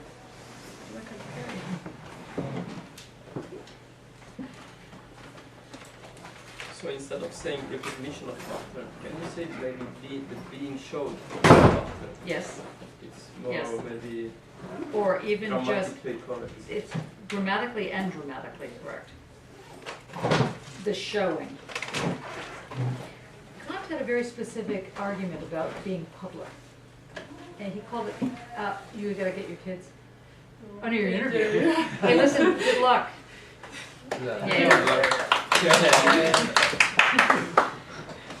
Okay, his argument about the public, he always said that one has to pass the public test in order to actually call yourself, in this case, an artist or a philosopher or whatever it is, thing. And the passing, and I kind of am old-fashioned enough that I actually believe this. I think this is true. You have to be able to have some relationship with something other than inside your head as to what is going on with the work, and that it has a communicative environment. And for Kant, he develops this notion of the public test by establishing this relationship between, let's say, object and subject, or in fact subject and subject, that there's always this distance, and that distance is required, that reflexive distance is required in order to make something happen. And that's passing the public test. So I'm just throwing that in. It becomes the basis for understanding the universality of education, of getting a PhD, for example. Like a PhD here, technically, should be a PhD anywhere. And the reason that that's the case is because what you're required to do, whether or not you're getting a PhD in philosophy, in fact it's called a Doctor of Philosophy, which I always found fascinating. It's not called a Doctor of, I don't know, physics or something like this. It's, even in physics, or even in mathematics, you're getting a Doctor of Philosophy when you get your doctorate. When you get your PhD, that's what that is. And that in itself is not an uninteresting fact. But what that means is that on some meta level, or some other level, everyone's PhD passes the public test. And that public test says, this PhD has done basically three things. It has given an original contribution to the field. It has done it in a way that is not taking anybody else's work. And it has done it in a way that enables more thinking to happen, or more something else to happen. That's it. And when those PhDs, when their PhD does this, that's passing the public test. So any PhD, any work that can pretty much follow that kind of rigor is a PhD. That's why you can give people PhDs for their experience of work, for their body of work. They might not have gone to literally do a PhD, but if they're doing those three things, they can get an honorary PhD or something along those lines. So that's why, by the way, on your PhD committees, rightly or wrongly, they have people from chemistry, or they have people from, somewhere else that is adjudicating your work. They may not understand a word you're saying. In fact, more than likely, they're not understanding a word you're saying. But what they are understanding is that there's a systematic argument that's being put forward in such a way that they can follow the pattern. And this comes from Kant. And it's a very interesting scenario. Now, there were different ways of dealing with PhDs earlier on. Obviously, Kant, but there's a real break with pre-modern forms of scholarship and postmodern forms of, I don't mean postmodern, I mean modern onward forms of PhD. And by the way, if you ever get your PhD, or you know anybody that's getting PhDs in Finland, or I think I've mentioned this before, if you're a student there and you're asked to be an external advisor, external examiner, the external examiner is required to face a public audience of 200 or more people and defend the thesis, which, let me tell you how shocking that is if you're external and you're thinking that what actually is going to happen is the student is going to defend, which only makes sense in this part of the world. But in other parts of the world, the external is expected to defend the thesis. So when I found that out, because I found out by being the external, and I was a little bit surprised, because I thought the thesis I was reading should fail, so that didn't help. And then I realized I'm now going to have to defend this thesis, which seemed crazy to me on so many levels. And so it was very interesting, because what you have to do is you have to get in front of a huge crowd of like 250 people and explain what the thesis is about, B, what is the original contribution to the field, which didn't help because I didn't think there was one, okay, and C, what the person does. And then the student comes in and responds to your response. And then everybody goes home. And that's it. It's fascinating. And oh, the other thing that happens is they tack the thesis onto a wall. So, which gets all very crazy in, I was saying, in like DVD times, when you hammer a DVD onto a wall. You know, it's just crazy. I mean, you know, it's like, but, you know. Okay, but a PhD in Finland is a PhD here, is a PhD in the US, so on and so forth. Now, there are some countries, this one being one of them, that will not accept PhDs from other countries. You know, I mean, it will accept PhDs from the US, needless to say, and it's not surprising the PhDs it will accept don't include countries that are, let's say, third world countries or this kind of thing. But if you have a PhD from a third world country, or you have a professional degree from a third world country, notice a lot of people driving taxis. If you ask them what they're doing, what they actually did before they came over here, they're like engineers, doctors, you know, whatever. They're not, their degree is not recognized here. They have to start all over again. So the PhD is a very odd animal, particularly in this country, but in most countries, technically you have to pass the public test, and that's coming from a Kantian move. It's not the only move, but it's a main move. Yes. Okay. Groundless ground. Okay. Have we dealt with this enough? Because I feel like we just skimmed the surface here. Footnote to system. Yes, please. Reading Heidegger's lectures on Schelling, Yeah.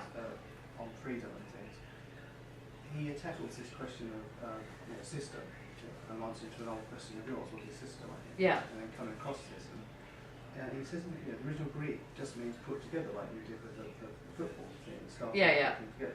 He says, at one end of the thing, it's like, kind of like assemblage, just assemblage, to losing kind of assemblage. Yeah. And then he talks about He meaning Kant. Heidegger, so sorry. So the original Greek just means put together. Yeah. But then from there, it takes on this meaning of assemblage, and then it's this framework, then the mathematical is the two extremes. But before you ask the question, I always had the system up towards the mathematical. Right. As though that was, been theoretized in some kind of understanding. Right. Not common sense understanding. But in the spirit of the knowledge entity, that assemblage end of the system, that it can just be a heap. You can describe it as a heap or something. Yeah. The idea of a system as heap might be sort of antithetical to where we are now with the idea of a system, a pattern. You wouldn't think of it just a heap or something as a system. Right. But that's something that's disappeared, as it were, in the theoretizing of this notion of system. And I'd quite like to keep that idea within system. The way that you described when you were doing the football thing, at what point did it These suddenly chains become of equivalence. recognised? Yeah, chains of equivalence. I'd quite like to keep that notion of this. Clouds or clocks? Yeah. Yes. Well, Popper, I'll get into that in a second, but yeah. That's just a footnote to system. That's very important, because most people, when they're young scholars coming to this, understand system, like you're saying, like this like arithmetic, actually, not just mathematics, but arithmetic. 1, 2, 3, 4, 5. That's a system. And by the way, a lot of people, often in the humanities and social sciences, understand reason as the rational, and understand the rational as this very sterilized notion of the real. So you have in Marx and in Hegel the argument that the real is rational and the rational is the real. Okay, there's a long discussion about this. But in both cases, they include sensuousness, not in opposition to reason, but as a condition of reason. And that's very important. So it's, again, this kind of breaking down these sort of tired notions of, so for example, even in Deleuze and Guattari, in fact, especially in Deleuze and Guattari, but not only in them, often you see madness or irrationality or something like that counterposed as a form of freedom to reason. And what the Enlightenment crowd and even some of the post-Enlightenment crowd are saying is that's a mishandling of what it is to be thinking, because thinking is not about having these clear-cut, completely determined, decidable positions that you 100% take and then you act upon. That is not that form. And when that becomes that form, it's what someone like Marcuse, M-A-R-C-U-S-E, Herbert Marcuse, from part of the critical theory group, critical theorist group, would argue that that's when you have one-dimensional man, one-dimensional thinking. That's when the system has taken away your humanity, and you're really thinking in this really like kind of trapped way. But there's a lot of argument. You'll read it, or you'll read when you start really getting into your work, how often creativity is understood as madness, and madness is like the font of all things good, in this sense, as opposed to this reasoned, hardcore, rigid thing, and that needs to be that sort of trope is what Kant, and not just Kant, but Kant in particular, is trying to get rid of. The passion and the intellect are linked. They're not linked like opposed to each other. They're linked because they're the condition of each other. They don't exist without each other. And that's a very different animal. So, for example, where Deleuze and Guattari talk about the Thousand Plateaus, and the subtitle is, what is it, schizophrenic, what's it called? What's it called? Capitalism and schizophrenia. Yeah, capitalism, schizophrenia. They would just say, and the importance of being the schizo and all this rest of it, and it's not just Deleuze and Guattari that do this. I mean, there are people beforehand that clearly talk about this kind of thing. Kant would have an issue with that way of posing it, and not just Kant, a lot of people would have an issue with it.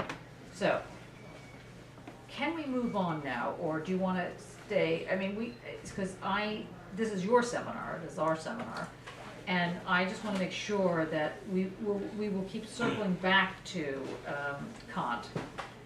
But I think that it's nice to recognize where Kant is in the scheme of things, but we have by no means done Kant proud fully. And either we need an entire year on Kant, which would probably not go amiss. I'm not proposing that. I'm just saying that would not be a tragedy if that happened. Or we part of this, so you know that these are some issues that you need to think about in your own theoretical positioning, and that when you hear things like the beautiful or the taste or does this work or what does it mean to talk about systems, you know where to look. That's one of the most important things about being a PhD student, or in fact any student. You need to know, if you don't know the answer, at least you know where to look for the answer. And you can't always know the answer. So that's part of the thing. Any responses to this? Any comments? So what we're going to do now is, oh, by the way, Bashir Mahmoud was supposed to come in today, but he wasn't able to make it, which is, I found out this morning at 10. So did you know he was coming? Did I tell you last week he was coming? No. Okay, well, the Pro-Vice Chancellor for Academic Experience is a new person they just hired, and his name is Bashir, B-A-S-H-I-R, Mahmoud, M-A-K-H-O-U-L. And he's a very interesting artist, actually. He works on Palestinian questions. And in fact, he had a piece of the Biennale, the Venice Biennale.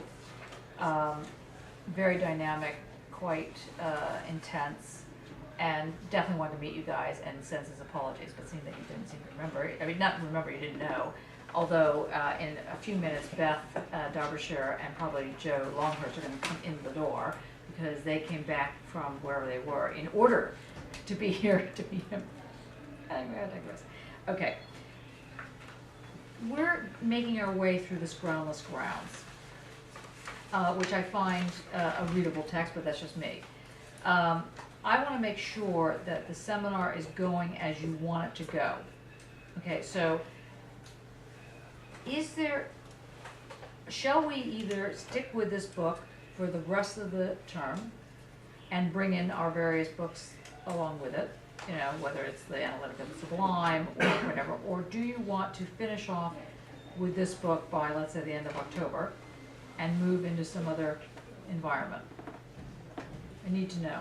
What would the environment be? That's my question to you. Well, I haven't got through it all yet, so this would be late, this would have some more plan of it. Okay. I think it's a useful way into like lots of different things. Okay. It's already shown that it brings Still brings us That's back. true. Point. Well done. Okay. Okay, so then I have a suggestion. So it seems like it's working. Okay, okay. Then my thing is that it's like knitting, you know, or, I mean, not that I knit, because I really don't know how to knit, but I'm thinking this is similar to knit, like crocheting or something, where you bring a stitch along, how it works. So we're going to bring along the critique of judgment. Okay, so don't lose it. The thing unravels. Yeah, I'm really struggling with it. Why? I mean, apart from that they're impossible to read. Well, I suppose I just need to read them more. I haven't read them enough. Like, I've only got through this one, so it needs more than Which one are you saying is the only one you got through? Actually, I haven't got through either yet. I've just got the last two chapters of this one, and I haven't read the whole of this one, but I feel like it needs another reading of this. Minimum. And yes, and then like I need to get through this again before it starts to come in place. So. Adorno has a whole series of lectures on Kant, which are also worth looking at. And I think they're called Lectures on Kant. And they are very helpful. Did you find them helpful? Yeah, I think they're very helpful. It's a Because series. it's very straightforward in some parts, but then I suppose I'm trying to work out what he's doing with it, and then that's when it all kind of moves around again. Yeah. I see, part of the difficulty with understanding where the so-called postmoderns are coming from is that a lot of them basically are bringing in Kant and or Hegel. Usually they're one or the other, sometimes both, but not often. And so, for example, Lyotard is obviously dealing with Kant and very obviously not wanting to deal with Hegel. Someone like Derrida is mainly dealing with Hegel, but he has another foot with Kant, but not a lot. Foucault dealt with Kant, less so with Hegel. Deleuze and Guattari are mainly Kantians. They're not that they're Kantians, but they take their questions from Kant. They take their leave of their right to their leave to remain from Kant, that kind of thing. All of them are familiar with Hegel, but often it's the Hegel of what's his name? What's his name now? Who's supposed to be K? The guy who was the main teacher. Kojève. Yeah, sorry, Kojeve. So often when they read or they're commenting on Hegel, they in fact may not have read Hegel, but they have read Kojève on Hegel. So, and on and on and on. So a lot of their interpretations are, like Merleau-Ponty is mainly a Kantian, but he will have taken a lot from Kojève's notion of Hegel, and so on and so forth. So you get sociology, both schools of sociology, Veblen and Kahneman movement, both coming out of Kant as well. Yeah, that's right. Quite a lot more, Ricoeur and Ricoeur, yeah, Ricoeur. Gadamer. Who's the woman who died, who we did, Howard Kegel is the executor of her estate, coming Love's work. Gillian Rose. Yeah, she wrote a really interesting book where she really sort of explores this coming out of Kant and not really overcoming Kant. So Right, yeah. I can't remember the minute, but it's on one of the verso editions, under the title. Yeah, she's great. Gillian Rose is, whatever you can get a hold of, read hers. She's a critical theorist, she was a critical theorist philosopher, Gillian, Gillian that way spelled, Rose, Rose. Her very last book before she passed away, she died from ovarian cancer, was called Love's Work. And it's a very bizarre, beautiful text, very melancholic text, about, you know, A, having cancer, and B, and knowing she's dying from it, and responding to it. And it's kind of in opposition and yet in discussion with Heidegger's The Work of Art and The Work of Mourning, which is Freud. So it's a very, so she calls it Love's Work, and it's a very profound work. The work that she's most famous for is called The Melancholy Science, where she basically explains where the Frankfurt School is coming from and why Hegel is so important for the Frankfurt School. So she gets into this whole thing. So you can't remember the name of the Kantian book that she did? I can't No, I remember. can put it into circulation. Yeah, that'd be great. Next week or something. Brilliant. Okay. So let us go on into now Groundless Grounds. We made what might appear to be a detour on the lessons of the analytic and the sublime. I guess the question is, how do you see it impacting on the very first chapter we're looking at? Yeah, Dane? You weren't going to respond, you were just breathing. Okay. I will remind you the very first. Yeah, okay, so maybe we should skip what is philosophy, although I think that we'll come back to this. We didn't really get into this chapter that much, did we? Did we get into it? I don't remember doing it very clearly. We were discussing That's page like 37 or something. Homunculus. Yeah, the homunculus. Remain there. Yeah. What page was that on? 37. 37, yeah. Okay. So we'll go into this. Okay. So remembering that this question, the first thing to remember in any of your readings in philosophy, or in fact anywhere, is the relationship of the title to what's being said, including, as Joe Longhurst pointed out yesterday in one of the crits, if the title is untitled, also important, still important.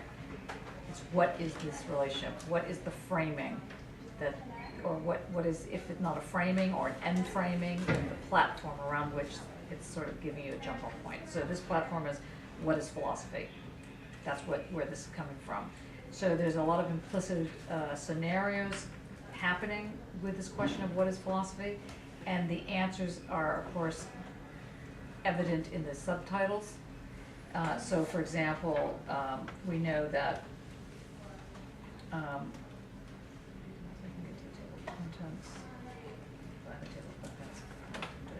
okay, so in what is philosophy, we know that the various things he has.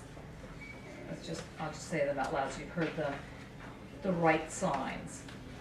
Comment about semiotics. One form of language. Questioning again the relationship of language and semiotics representation. Impurities. Trying to break that, what could be perceived as a stranglehold of language. Remembering always that this is coming into the thing called, in answer to the question, what is philosophy? Here are the answers. Sometimes a form of language, sometimes impurities, sometimes the tacit mastery. Anyway, we get all the way up to the tacit use of the ready to hand, explicit study of the present at hand, substances. And we start moving into his way in which he's positioning how he thinks Wittgenstein and Heidegger are answering this question, what is philosophy, which is very different than the answer to the question, what is philosophy, answered by Deleuze in his book called What is Philosophy? I'm not going to bring that, I just want to mark it for you so you've heard that sentence. And so he gets into this sources of confusion, and here there's the argument of where does language live in relationship to philosophy? Is philosophy linguistic? Is that what this is about? Is philosophy in counter-distinction from language? In what way does language play a part in this question called philosophy? Wittgenstein argues that language, in the Tractatus, he argues that language is the materiality of, sense, intellect, this kind of thing.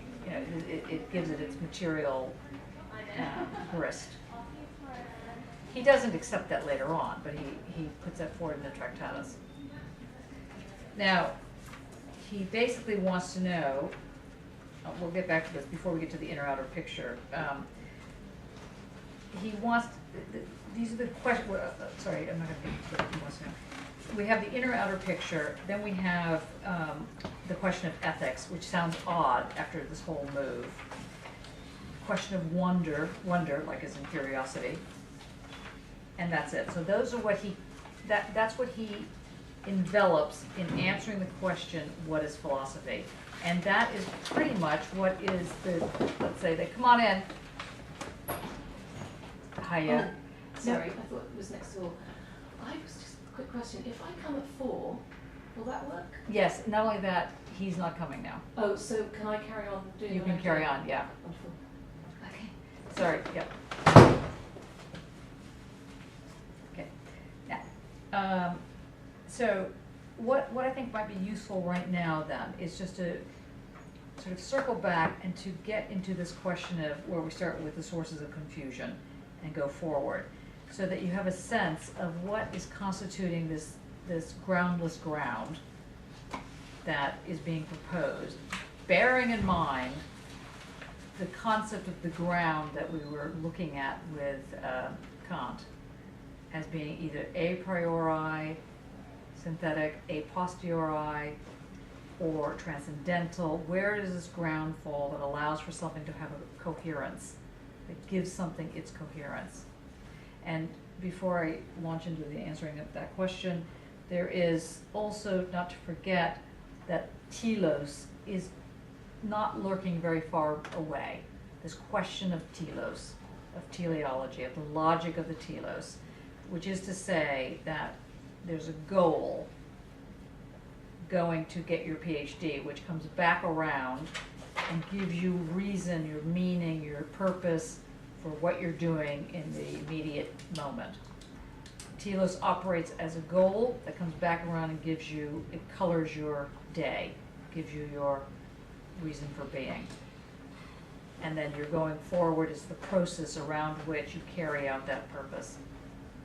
And telos is one of the oldest forms of logic. It's certainly one of the oldest forms of reflexive logic, where the out there comes back around, the purpose comes back around and gives you ground and moves forward. This is, of course, criticized a zillion different ways, and we'll get into that criticism, but just so you have it somewhere in your arsenal, that you remember that this is an issue. So he says here on page 34,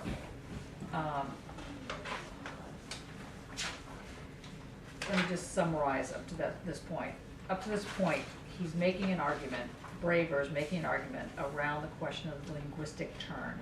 And it's often referred to in the literature as the linguistic turn. Actually, Kate, can you summarize the linguistic turn? It's the distrust of language. Right, and what's the turn? It's not quite the distrust of language, it's using language to distress language. Okay, never mind, I'm not gonna put you on a spot there. Anybody want to take another stab at this thing called the linguistic turn? Why is this such an important element? Is it when the word takes on more significance than the thing it's attached to? Than the connotation, the denotation. Who was involved with the linguistic turn?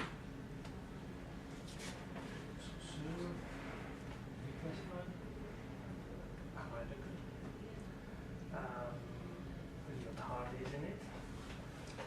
Definitely. Partially Deleuze, at least everyone. All the linguists, obviously.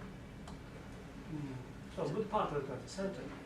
Yes, and a good part of the 19th century, well, mainly the 20th century, 20th and 21st century. And so what is this turn? Where are they turning away from and turning toward?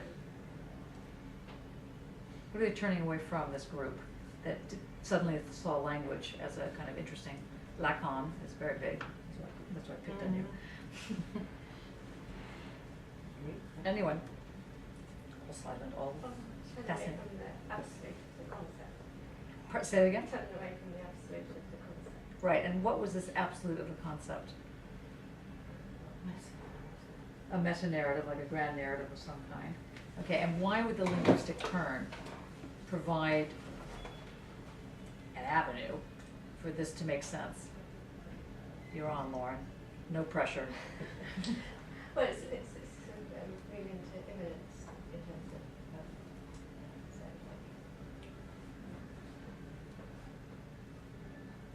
So, for example, Freud basically said that one's identity is structured like the unconscious. It's a very famous sentence, to which Lacan altered that sentence and said the unconscious is structured like a language. This became like a mantra that was repeated until one falls over, basically. And what does it mean to say that the unconscious is structured like a language, speaking to the Lacanian here for one moment? It means that culture completely invades and engulfs your being and you can't get out of it. Right, okay. And why would culture be considered a language? Because it's a pattern. Yes, it's a grammar, okay? Not just a pattern, it's a grammar of grammatology, Derrida. You know, it's a grammar. There's a let's say, there's a logic, again, logic with a little L, not a big L, logic. There's a logic that makes sense as to what each cultural moment means. So you can talk about a football hooligan and so on and so forth as being made up of this odd group. So the linguistic turn saw things or presented reality as being infiltrated by and infiltrating culture. And the kind of talisman, the kind of way into this was understanding how language operated. Hence someone like Ferdinand de Saussure, or Saussure, the Saussurian, very much the so-called father, anyway, of linguistic semiotics, and semiotics, S-E-M-I-O-T-I-C-S, semiotics, which is using sign, signifier, and signified. The signifier, linked with the signified, produces a sign, and this, or a referent. And the referent then becomes a way in which one starts to play around with meaning. Right? More or less? I was just thinking in my head. Okay, right. No, I was just thinking, is the linguistic term that when we start to think about like the closure of language systems, but what's the elsewhere of language and how culture infiltrates it? Right. So suddenly language becomes a lot bigger than individual languages. It is the exchange materiality that's going, is the way of, you were talking about communication, it's the way in which something is communicated, that's the language. The language games, Wittgenstein. You know, what did you say? Well, the way I always thought of it is that language becomes a dimension of reality. So as Wittgenstein famously said in the Tractatus, what cannot be spoken of must remain silent. So everything is either within language or in the latest unfolding of the linguistic term, like in the Republic, or not only, but the Otan means the main target, becomes the order of language. And then the problem is, how do we recuperate to a meaningful activity that has been left out? We know it's not really functional as language, we only have language to describe it, which brings us back to Wittgenstein. Somehow, to me, they've set up the very problem they're trying to solve. But the issue of language is the only tool we have. Language is the dimension of our thought. It is the first half of the linguistic term. And the consequence is that all the sensations that, for example, we saw now in Kant no longer have legitimacy. And the problem is very serious. Because as artists, for example, we are then forced to bow and comply to what we read in the book rather than having a dialogue with the book. Why did that happen? How did that happen? Because did everybody get I think there's a little bit of a lull here, so I want to make sure that people are not like gently falling asleep to the beautiful, dulcet tones of Matthias's voice. Because that's right. Okay, so let's try this again. Why should all the artists be upset in this room? Okay. Why is this like a bomb that he just dropped and no one reacted? Okay, except for the computer went. Okay. Okay. Want to try it again? Fly that.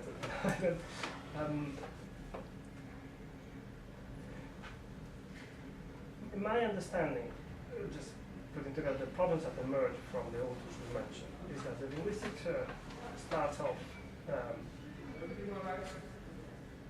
by setting the language as a dimension of reality.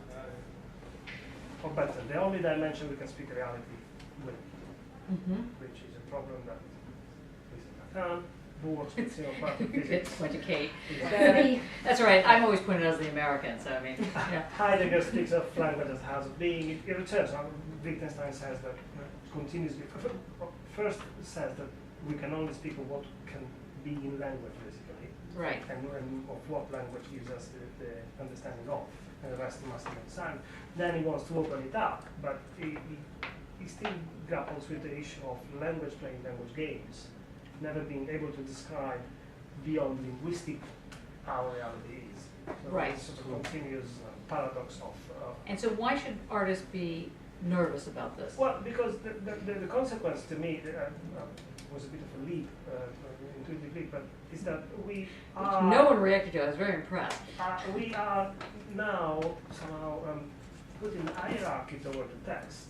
Right.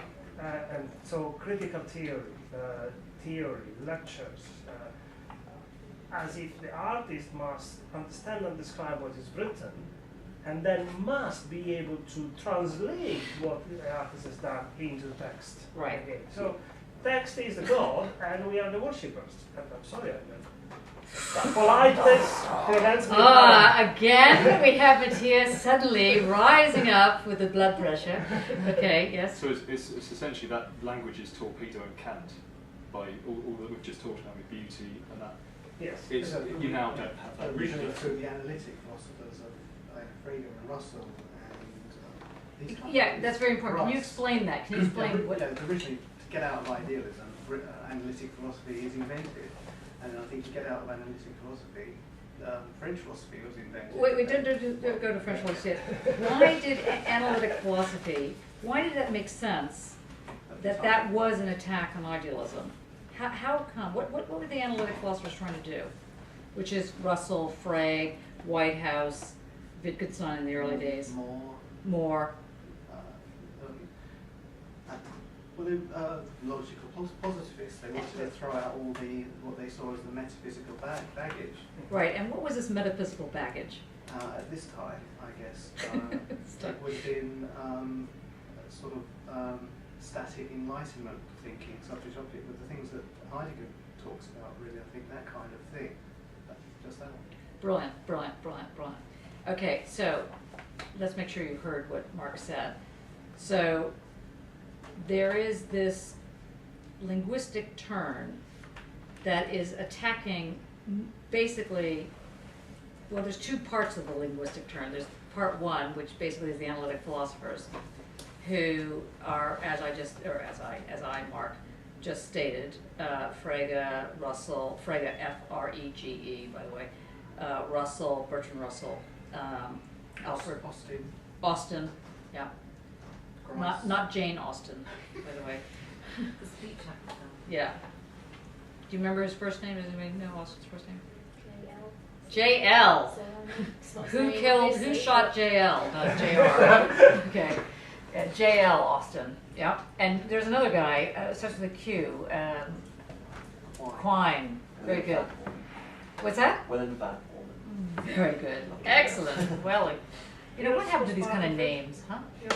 Pierce. Well, less so, but he is definitely involved. We're getting the group here, you know. And they had spin-offs. The logical positives had spin-offs, the Vienna Circle, and a couple other. The Capitalist Logic School.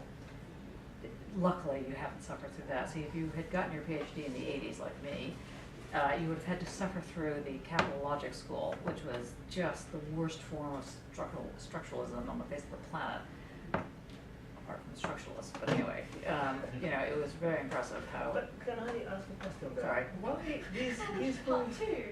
Yeah. What? You part It is a two, part part one, two yeah. of that. Because Tune in after the break. that's right. That's right. Part two of the linguistic turn is basically this kind of more, it's basically the French group, which are attacking the analytic philosophers for taking too seriously their object of study, which was you know, like Mark had said, you know, this whole question of logic being a very specific form of logic, very scientific, very mathematical, this kind of thing. This was part of the logical positivist. And so then you had the second type of group, like Saussure, which these are not chronologically established, because Saussure is running at the same time as Bertrand Russell, for example, but he becomes the forerunner and very important for Roland Barthes, for you know, who else is involved? Well, the structuralists. I can't even think of who they are now. I press them so much. Rosalind Krauss. The people I've had issues with for so long. Well, even Derrida, parts of Deleuze, obviously early versions of Husserl, early versions of Merleau-Ponty, where they're thinking about how to fix the problem of how to deal with language, because the logical positivists basically killed the baby with the bathwater. They didn't even throw it out. Okay, they just they just killed off art, basically. So that was a problem. And so they brought in a scientific view. And again, there was this whole, a Lacanian scenario. This is dealing with language. So this is a very, yeah. But then my question is, especially from what Mark brought up, parallel to that, there was another neo-Kantian spin, of which partially was Husserl, Benjamin, and then was the Frankfurt School. Yes. But that has been silenced, it's been lost. Yeah. Yeah, I just think there's like a very, think of the DNA strands. There are at least 3 strands that make up a DNA double helix, right? Well, think of it, multiply it by like 500, and you get all the different strands that are coming in, and some of them get more airtime depending on, I don't know, what's fruit of the month, or taste of the month, or whatever it is. So sometimes they just go under. But that's why it's difficult. Last night we were going through Kierkegaard again. Great days when we did Kierkegaard. And it was so lovely to read the first bit of the preface in Kierkegaard, where he's going, it's just like a marketplace, my ideas, you're like, what philosopher doesn't almost start one of their major texts with saying we're in a marketplace of ideas? It's fantastic. It's like, and my idea is the right one, or my idea may not be the right one. Depends on how modest or not modest they are, depending on how they put it, but they're still talking about this kind of thing. It still goes on. I like your notes, by the way. No, I like them. I think they're quite good, actually. Okay, so can we go to this now, or is it more discussion? Okay. Okay, so under the title Sources of Confusion, which was a pleasant way, a polite way of trying to get at the question of language and then eventually leave language behind. Leave the game of language behind and try a whole other tact. And this is where Heidegger and Wittgenstein are kind of making pincer movements toward each other, in a certain sense. So he says here, as we've seen, Wittgenstein's diagnosis, actually we have not seen this, but I'm assuming you've read this, so we've more or less seen it. As we've seen, Wittgenstein's diagnosis of and cure for philosophy, sorry, just to give another backstory. One of the problems of philosophy as a problem is that philosophy is trapped in metaphysics. Now, this is a very old argument, and it's also possibly completely wrong, possibly something different. But here's more or less the gist of it. Again, very simplistic. For a long time, including now, so that long time is still happening, philosophy equals metaphysics. So there is no difference. There's physics, astrophysics, quantum physics, blah, blah, blah, and there's this thing called metaphysics, postmodernism, so you can understand philosophy at this level. Okay, that's one way of looking at it. Another way of understanding the word metaphysics is, the concept word metaphysics, is to understand that it is assuming that transcendentalism, or somehow going outside of a logic somehow going outside of time, it's a better way of putting it, creates a universality. That form of metaphysics is what Wittgenstein is accusing philosophy of not being able to do. He's basically saying, Wittgenstein and Heidegger for that matter, are basically making the claim that one has to get out of metaphysics if by metaphysics we understand it as something that poses a universal that is outside of time, that exists outside of time. And this reminds me of a very important book that you guys should take a look at by Lee Smolin, called something like Beyond Time, or maybe Back to Time, or something with time in it. The cover as Time Reborn. Time Reborn. Thank you. Yes. Yes, Time Reborn. He's a physicist who's arguing an anti-metaphysical position, but at the same time putting forward a new form of philosophy. He basically starts off by saying, I'm really sick of all these people that talk about the assassination of time. Oh, sorry, I did that. When in fact he's talking about a very different way of understanding time. It's a fascinating, it's a fantastic argument. Anyway, so that form of metaphysics is what Heidegger dedicates a good chunk of his life to getting out of. So he writes a book called Being in Time, for which he decides is not a good book. This does not stop everybody who's Heideggerian from seeing it as his main work, which again must be very painful for someone like Heidegger. Anyway, digress. Okay, so answer the question, don't publish your PhD theses unless you really love them, because it'll come back to haunt you forever. Okay, so I just want to mention that. You'll be known no matter what. Anyway, that wasn't. Heidegger was wrong on so many things, though, wasn't I know, it's hard being Martin. It is tough, but anyway, be that as it may. So he did the Being in Time thing, and he then rejected it, just like Wittgenstein did the Tractatus and rejected that. And that has not prevented people thinking that Tractatus is one of Wittgenstein's most greatest work. The only person who didn't think that was Wittgenstein. Again, digression.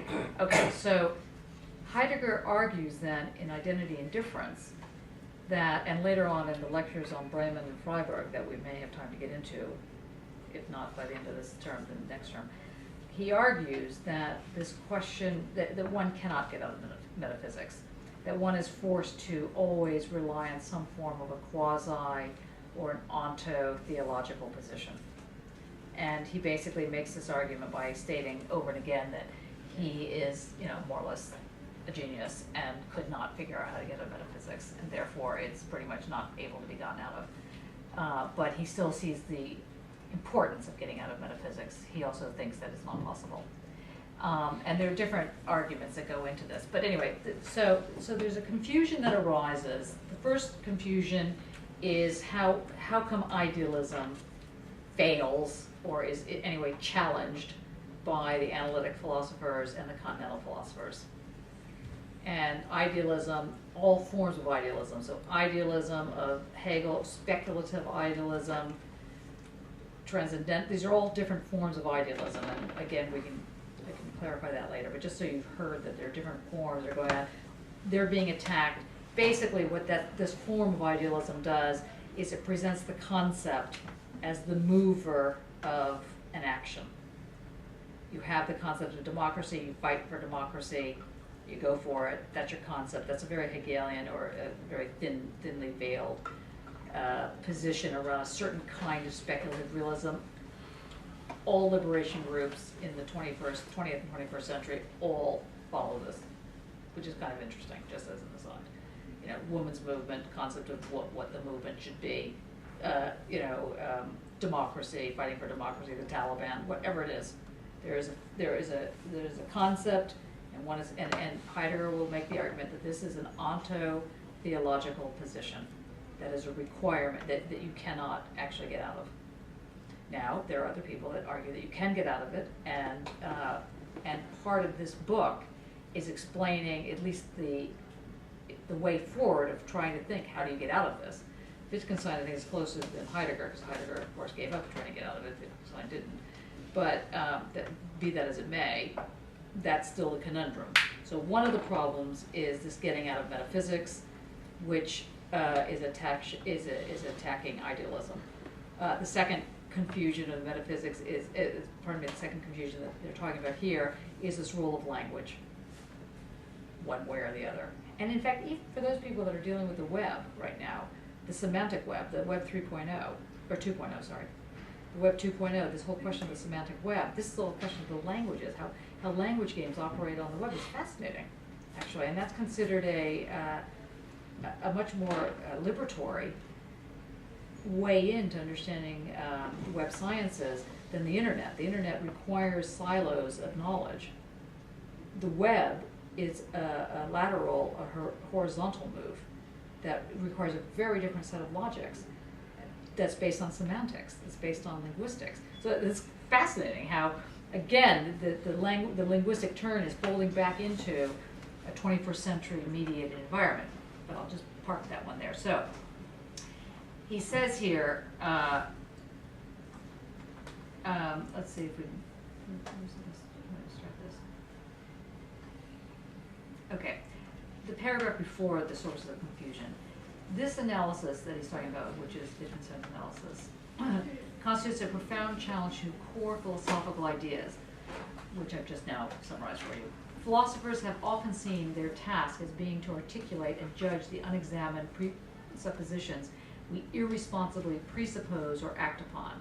This goal prominently and explicitly informs the projects of such figures as Socrates, Descartes, and Kant.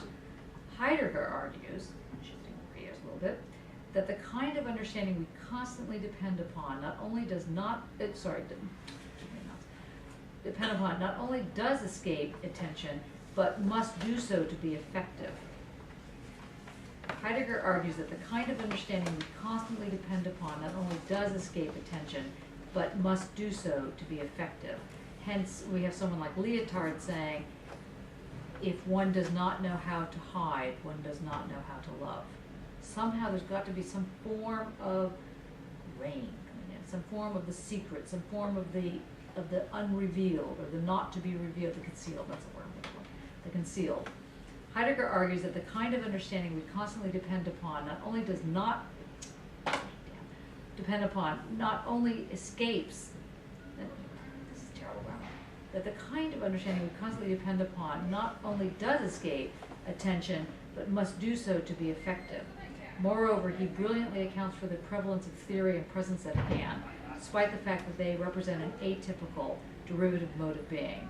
We derive our, quote, ontological orientation from this mode because it is what shows up to the disengaged cognitive stance of philosophical analysis, which then interprets everything in its terms. You know what this says? What's the translation of this sentence?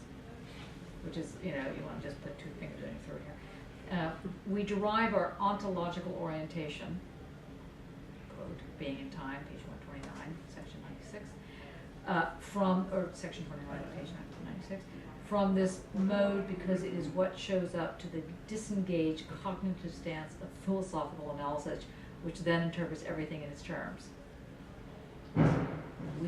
Yes? It's saying that the ideology we have, which is the ontological orientation, good, is we don't really decide it. Yeah. It just comes to It's us a framework. when. It's a framework that starts giving us the way to move. So this ontological orientation doesn't mean that it's actually correctly ontological. It means that you have a pair of, what glass would we call it? Predisposed. You're predisposed, yeah, You exactly. already have a telos before. Yeah, that's right, you have a telos, so you have something that's allowing you, in computer terms, you'd say that something was formatted, and therefore some information can be accepted and others just won't be brought in. And it's a formatting. You So, can parallel ontologically with existential. and how so? That's the move that Heidegger makes. No, I know that.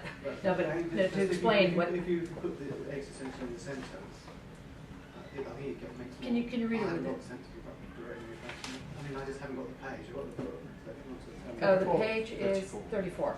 Yeah. So. It's. Sources of confusion. No, right above that. It's the paragraph above, sort of in the middle.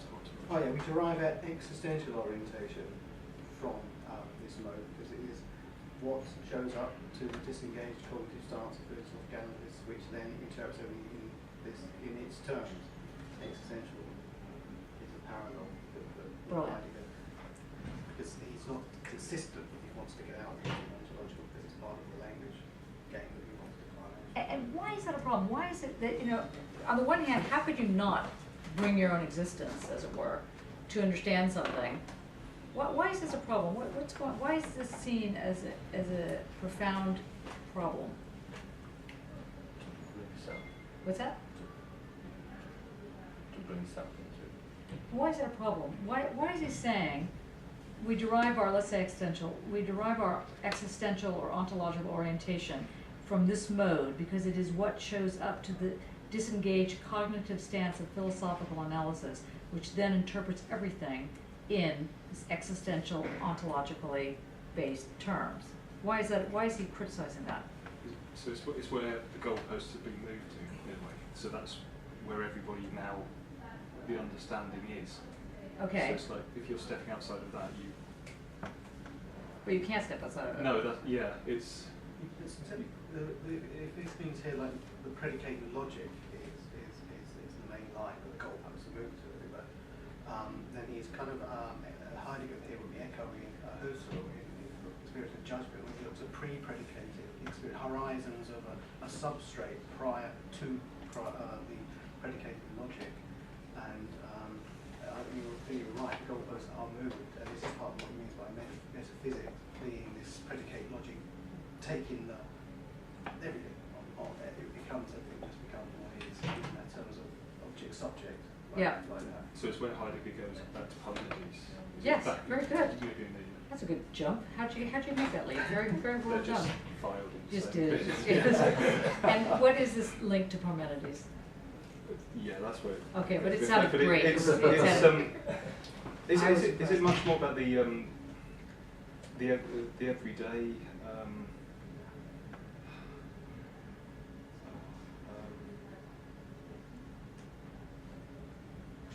Oh, I can't think of the word. Yeah. Well, hang in there. What were you going to say? What were you gonna say? I was following up on what Mark said, that he's not far from Parmenides either. The other key word in here is this. Yes, you're going to be now known as Parmenides. Yes. Stuart stroke Parmenides. Is the disengaged cognitive stance of philosophical analysis. Because all these that you have described somehow, figuratively, sits outside experience and surrounds it, defines it, confines it, and contains it. Yeah. So the problem that Heidegger has with it is that this ontological or existential orientation is in reference to something that is outside, Yeah. to which we have no access, and at the same time it's ruling over us. Right. So the problem is that you can see it politically, you can see it existentially, but or as I was saying before, it's about the text versus making art. But there is an issue of the dimension of the principles of the logic that rules the reality we live in, that for a reason or another, which I have to explain, is not inside the reality, it's somewhere else. So it is yes. disengaged. Yes. Is the horizon that has been set for us. Good. There are about 4 faces that go, why is it good? Okay. You want to just try that, run that by one more little time. Yeah, well, probably if I can explain in this simple way, is that by posing a logic as absolute outside time and space, we can only obey it, we can only accept it. And so it becomes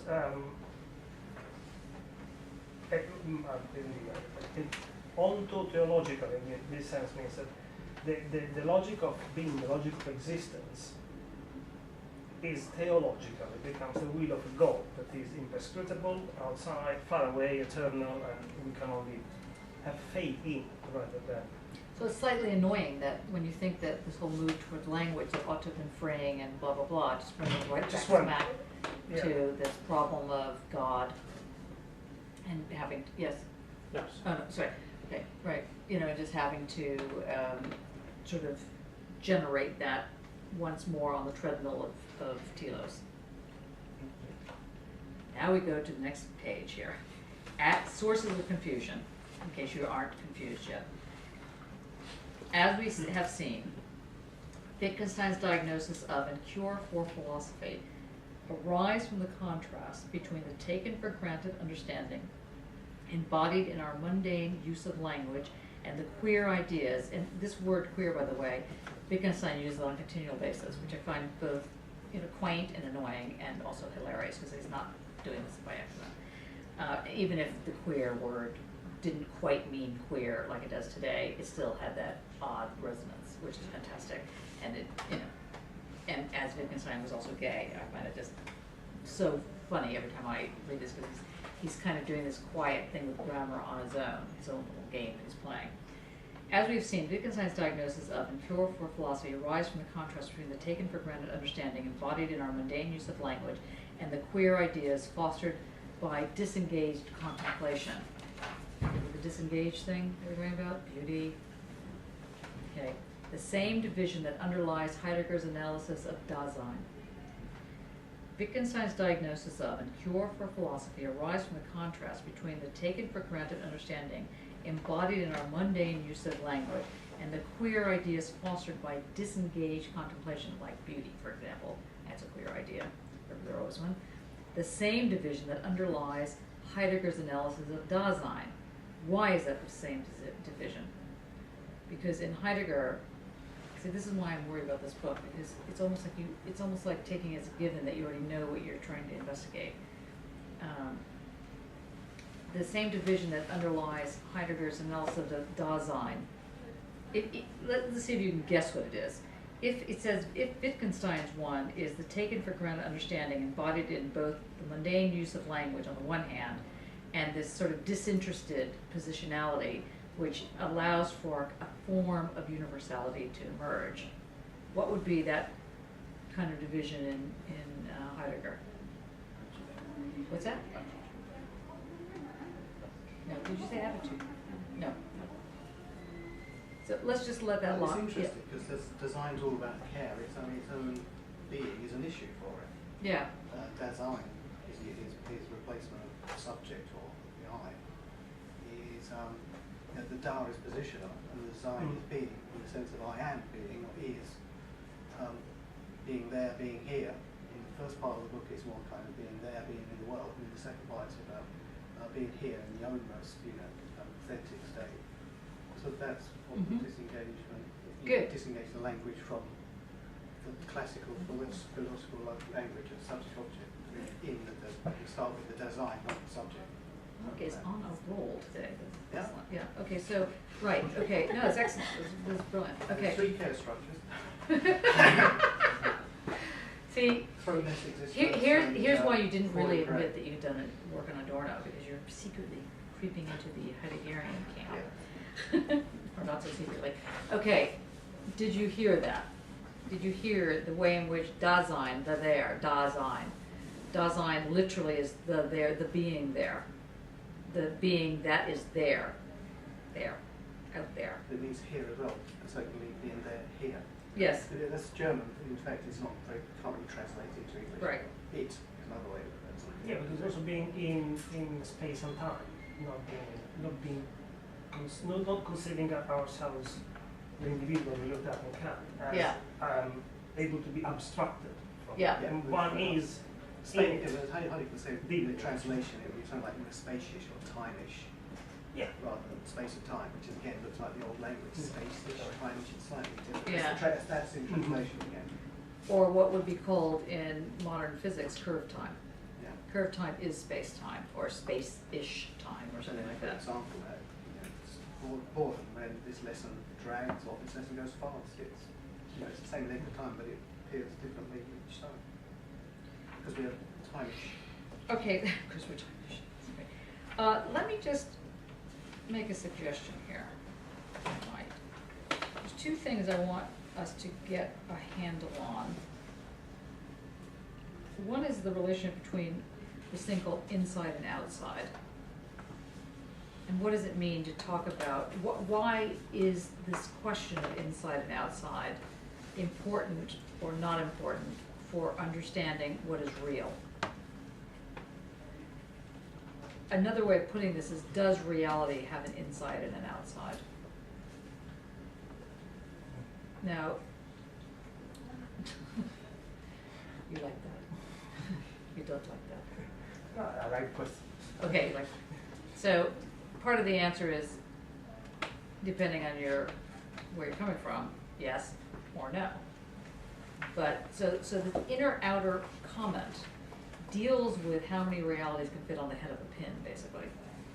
And does that reality have an inside and outside? If there's only one reality, and this is it, we're in the reality, or we are the reality, then that's a whole nother way of understanding. So one of the things I want us to do for next week, I think we've hit our stride here, is to really try and just get a handle on inside and outside. What is inside and what is outside? And in the context of that, what is an edge? And how does an edge help you or doesn't help you understand inside and outside?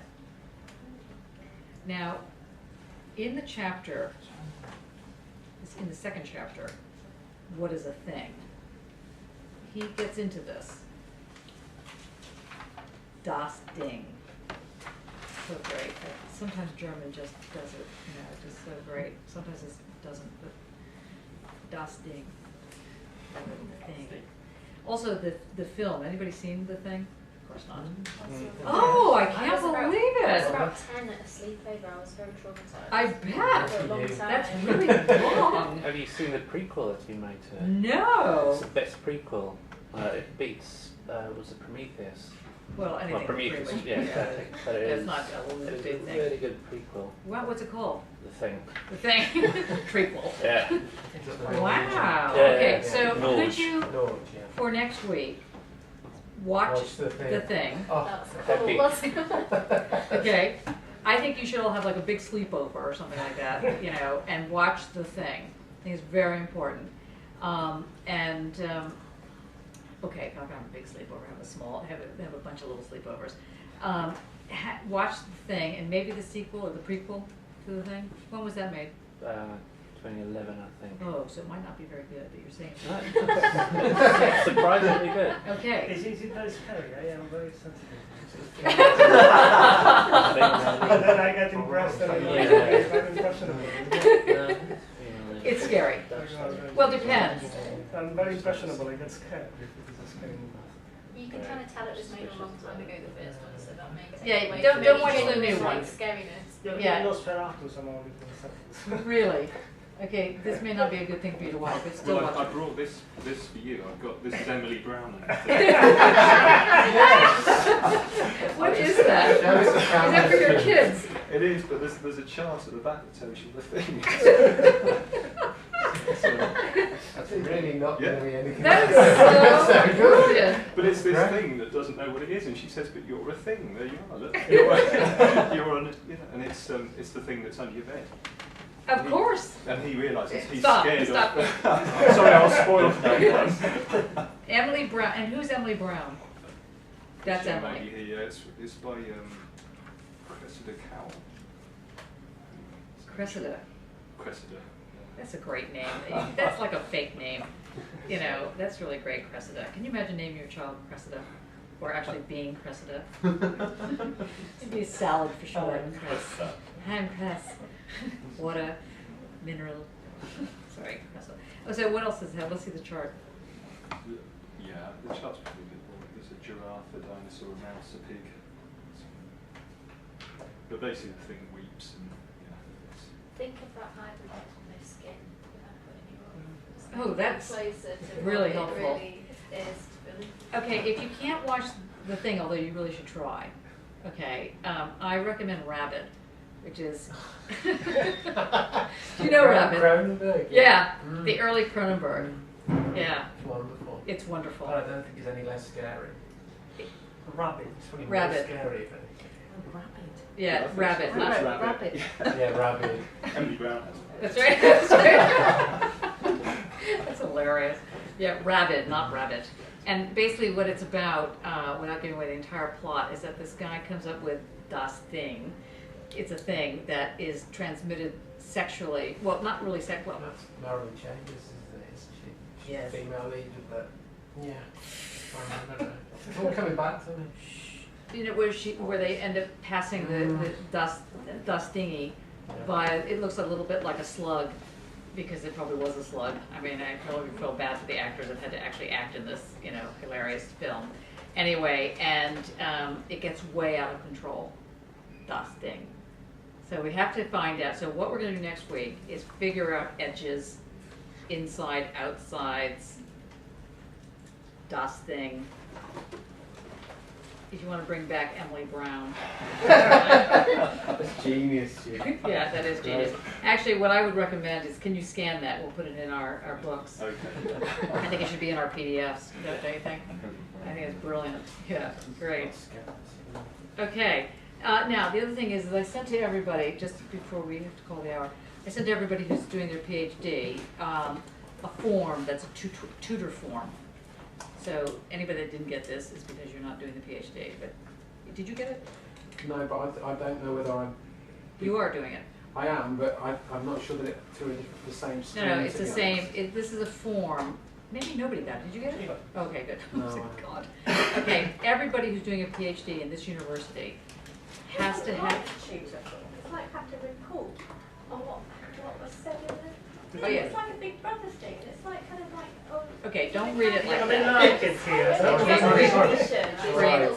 Yeah. Oh, I did then. For a tutor. Breathe. Okay, now, what this is about. Dang, maybe we should. Bye, everybody.